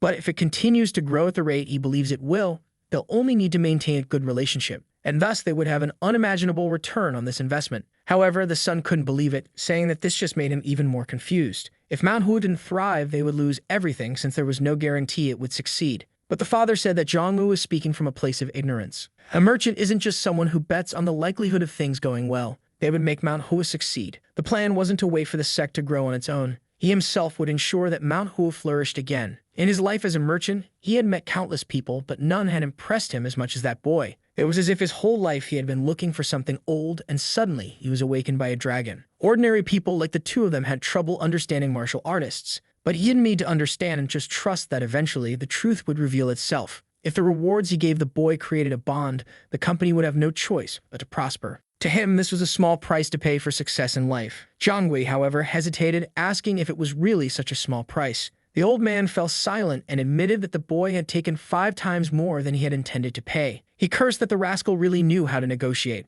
The son smiled, saying that he didn't know why, but his father's mind was already made up. If that's what he was thinking, he was happy to follow his orders. But he still wasn't completely convinced. That's why he would give his best every day to ensure his doubts vanished from his heart. And personally, he would make sure that Manhwa also followed a path to success. The father observed and said he was pleased to hear that from his son. Back with our boy, Chang Mayong knew that this master had another motive for investing so much. A merchant like that wouldn't give away a fortune just out of gratitude. But he didn't care much about what the merchant expected in return. After all, he could just ignore any request a merchant made. A child might feel indebted, but he was an old man and couldn't care less about that. That's when someone approached the chubby boy. It was Aisong who stopped in front of him. Our boy asked what he was doing there again. However, Aisong pulled out a sword and handed it to him. He told him not to worry, that he had no bad intentions. But if he allowed it, he wanted a rematch. Another duel, but this time a real one. He had realized that he had been used as a tool to reveal that man's true intentions. Our boy said that calling it a trap was a strange way of putting it, since he knew that Aisong was trying to set a trap to get him out of the city. But he was willing to let the past stay in the past. He just wanted to know what that had to do with him fighting again. Aisong explained that he had been humiliated in public, put in mortal danger, and used as a pawn in the boy's plans. But it was his own fault for being deceived. Yet the only thing he kept thinking about was their practice fight before everything happened. What had occurred there still escaped his understanding. Our boy asked if that's why he wanted another fight, and Aisong confirmed it. He admitted he had no idea, but he already knew the boy was much stronger than him. What he wanted was to understand what happened that day. Chang Mayong seemed to like this guy who was asking for another fight, even though he had been humiliated. He thought Aisong wanted to beat him up for everything that had happened, but this was a surprise. He told Aisong to think carefully or he would regret it. But Aisong smiled and said he was sure. The two then faced each other in the arena. Aisong couldn't believe how small the boy was, about 10 years younger than him and at least a level of difference in martial arts. It was as if a second-class disciple could defeat a third-class one. This strange difference made the poor guy tremble and sweat. Even though he was much older, he still felt a sense of oppression. It was as if he were standing in front of one of the elders of his sect. In theory, it should have been impossible for someone so young to have such a powerful aura. But he decided he would have to see for himself. Chang Mayong then said that Aisong was sharp. He hadn't done anything yet to intimidate the guy, but he was already trembling because he could sense his power. Perceiving something like that showed that he actually had a lot of potential. Chang Mayong noted that he could see the boy would have a late start. He knew that the person in front of him was one of those people who would grow infinitely stronger the more they trained. Perhaps in the distant future, he would even become the strongest swordsman of the Southern Sect. And if that was the case, Chang Mayong was willing to teach him a few things. He raised his hand and told him to come. Aisong readied his sword, flicked it to the side, and cracked his neck. Our boy recognized that as an illusion technique, but it wasn't something commonly used in the Southern Sect. Aisong then warned him. He had realized there was no chance. That's why he had to start with the strongest technique he had. Several shadows of his hand began to appear, and he warned Chang Mayong. He was going to use the 12 snow petal strikes technique, but our chubby boy didn't seem happy about it and called him a bastard. Aisong, however, threw himself forward, activating the technique. Our boy watched in anger. Man, he passed through, breaking the sword and sending the guy flying. The boy was left floating in the air. Before he could hit the ground, our boy was already beside him. He grabbed him by the shirt and lifted him up. Cursing him once again, he asked where he had learned that technique. This 12 snow petals thing was pure nonsense. The rest of the world might be fooled, but it wouldn't work on him. That's because this was a technique he knew deeply. It was one of the ancient core techniques of Manhwa, known as the dispersal of petals, a technique that had been lost even within Manhwa itself. So why was this guy from the Southern Sect using something like that? Aisong, barely conscious, muttered that he finally understood. The disparity between him and Chang Mayong was like looking at a ghost. The poor guy started to lose his mind, wondering if this was what death felt like. Sometime later, he opened his eyes. He was in a hospital, battered. He tried to sit up. Chang Mayong told him that his internal injuries were being treated and would heal soon. Aisong still didn't understand anything, but Chang Mayong was already asking about the technique. The 12 snow petal technique. Aisong confirmed that was indeed the name. The protagonist couldn't believe that they had stolen such a technique so blatantly. And worse, nobody in the world, not even within Manhwa, had noticed.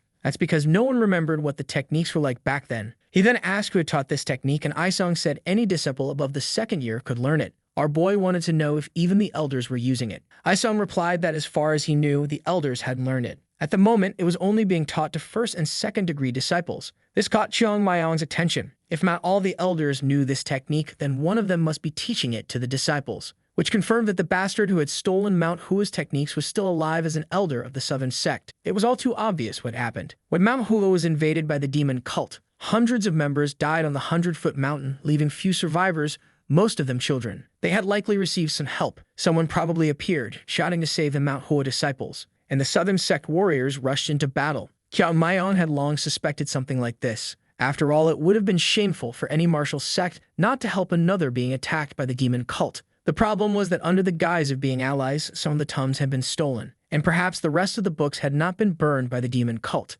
A century ago, they had sacrificed all their lives to save the land from this great evil, and yet they had been betrayed by those they saved. The most shameful thing was that they had stolen the technique and then given it the name Snow Petal. He stood up and told Aisong that it would be better if he didn't learn that technique. Aisong, confused, asked why. Chang Mayong smacked him on the head and told him not to ask, just to obey. They fell silent, and Chang Mayong explained that it was a technique he would never master. The poor guy was still confused. Our boy was fuming and would have beaten him up more if it weren't for the fact that it was thanks to him that he had discovered all of this. He then explained that the Southern Sect's techniques follow a style that requires staying true to the fundamentals. Because of this, people practicing it must feel like everything is slow and heavy, but it was a type of study that became infinitely stronger the more time you dedicated to it. However, this snow petal technique went completely against that philosophy. If Aisong wanted to become a true martial arts master, he would have to abandon that knowledge. A sword strike with so many variations didn't fit the philosophy of the Southern Sect. He asked if Aisong understood and stared at him, but the poor guy was too clueless and still confused.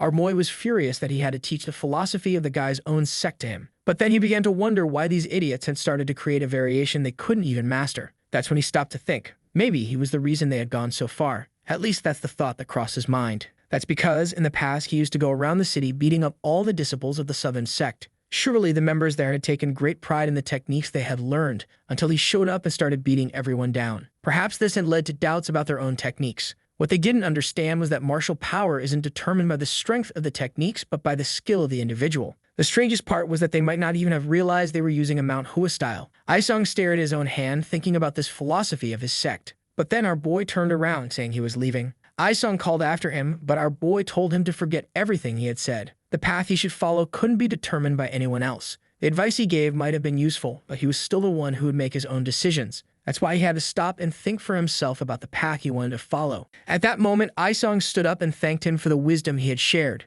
Our boy turned around, smiling, and with that, the chubby guy left. He stood there, saying that this was very strange. It was almost as if he had met an old sage. But outside, our boy was already thinking about going to the southern sect and beating everyone up. He looked up at the sky, talking to his brother Jamu, saying those bastards had stolen everything, so how could he have self-control? If he were as strong as he used to be, he would already be in the middle of the sect, but that wouldn't work now. First, he needed to get stronger as quickly as possible, because the martial world is ruled by strength, and those bastards had messed with the wrong person. Meanwhile, back at Manhwa, someone was tapping their feet, saying that maybe he had been robbed or killed. It was Yunjong who said that since Chao Mayang had been gone for 7 days, something urgent must have happened. Jewel said he hoped it was urgent enough that everyone would forgive him. Apparently, Jewel had been called again by the leader, and he hoped they weren't in trouble. Unjin was listening to someone shouting that the boy was very insolent. It was Hyang Yang who said the brat had disappeared for 7 days and he was just a third-class disciple. He told the leader that this wasn't something that could be overlooked, or how would people respect the sect. Sang told him to calm down, saying that maybe it was an accident. But Hyang Yang said that even if it was an accident, it happened outside the sect and he didn't have permission to leave. His friend insisted, saying maybe he fell in mountains. He turned to the leader and asked if they could send a search team. But the finance guy wanted to know why this third-class disciple had been allowed to roam freely in the first place. Another one banged the table, telling him to stop questioning the leader's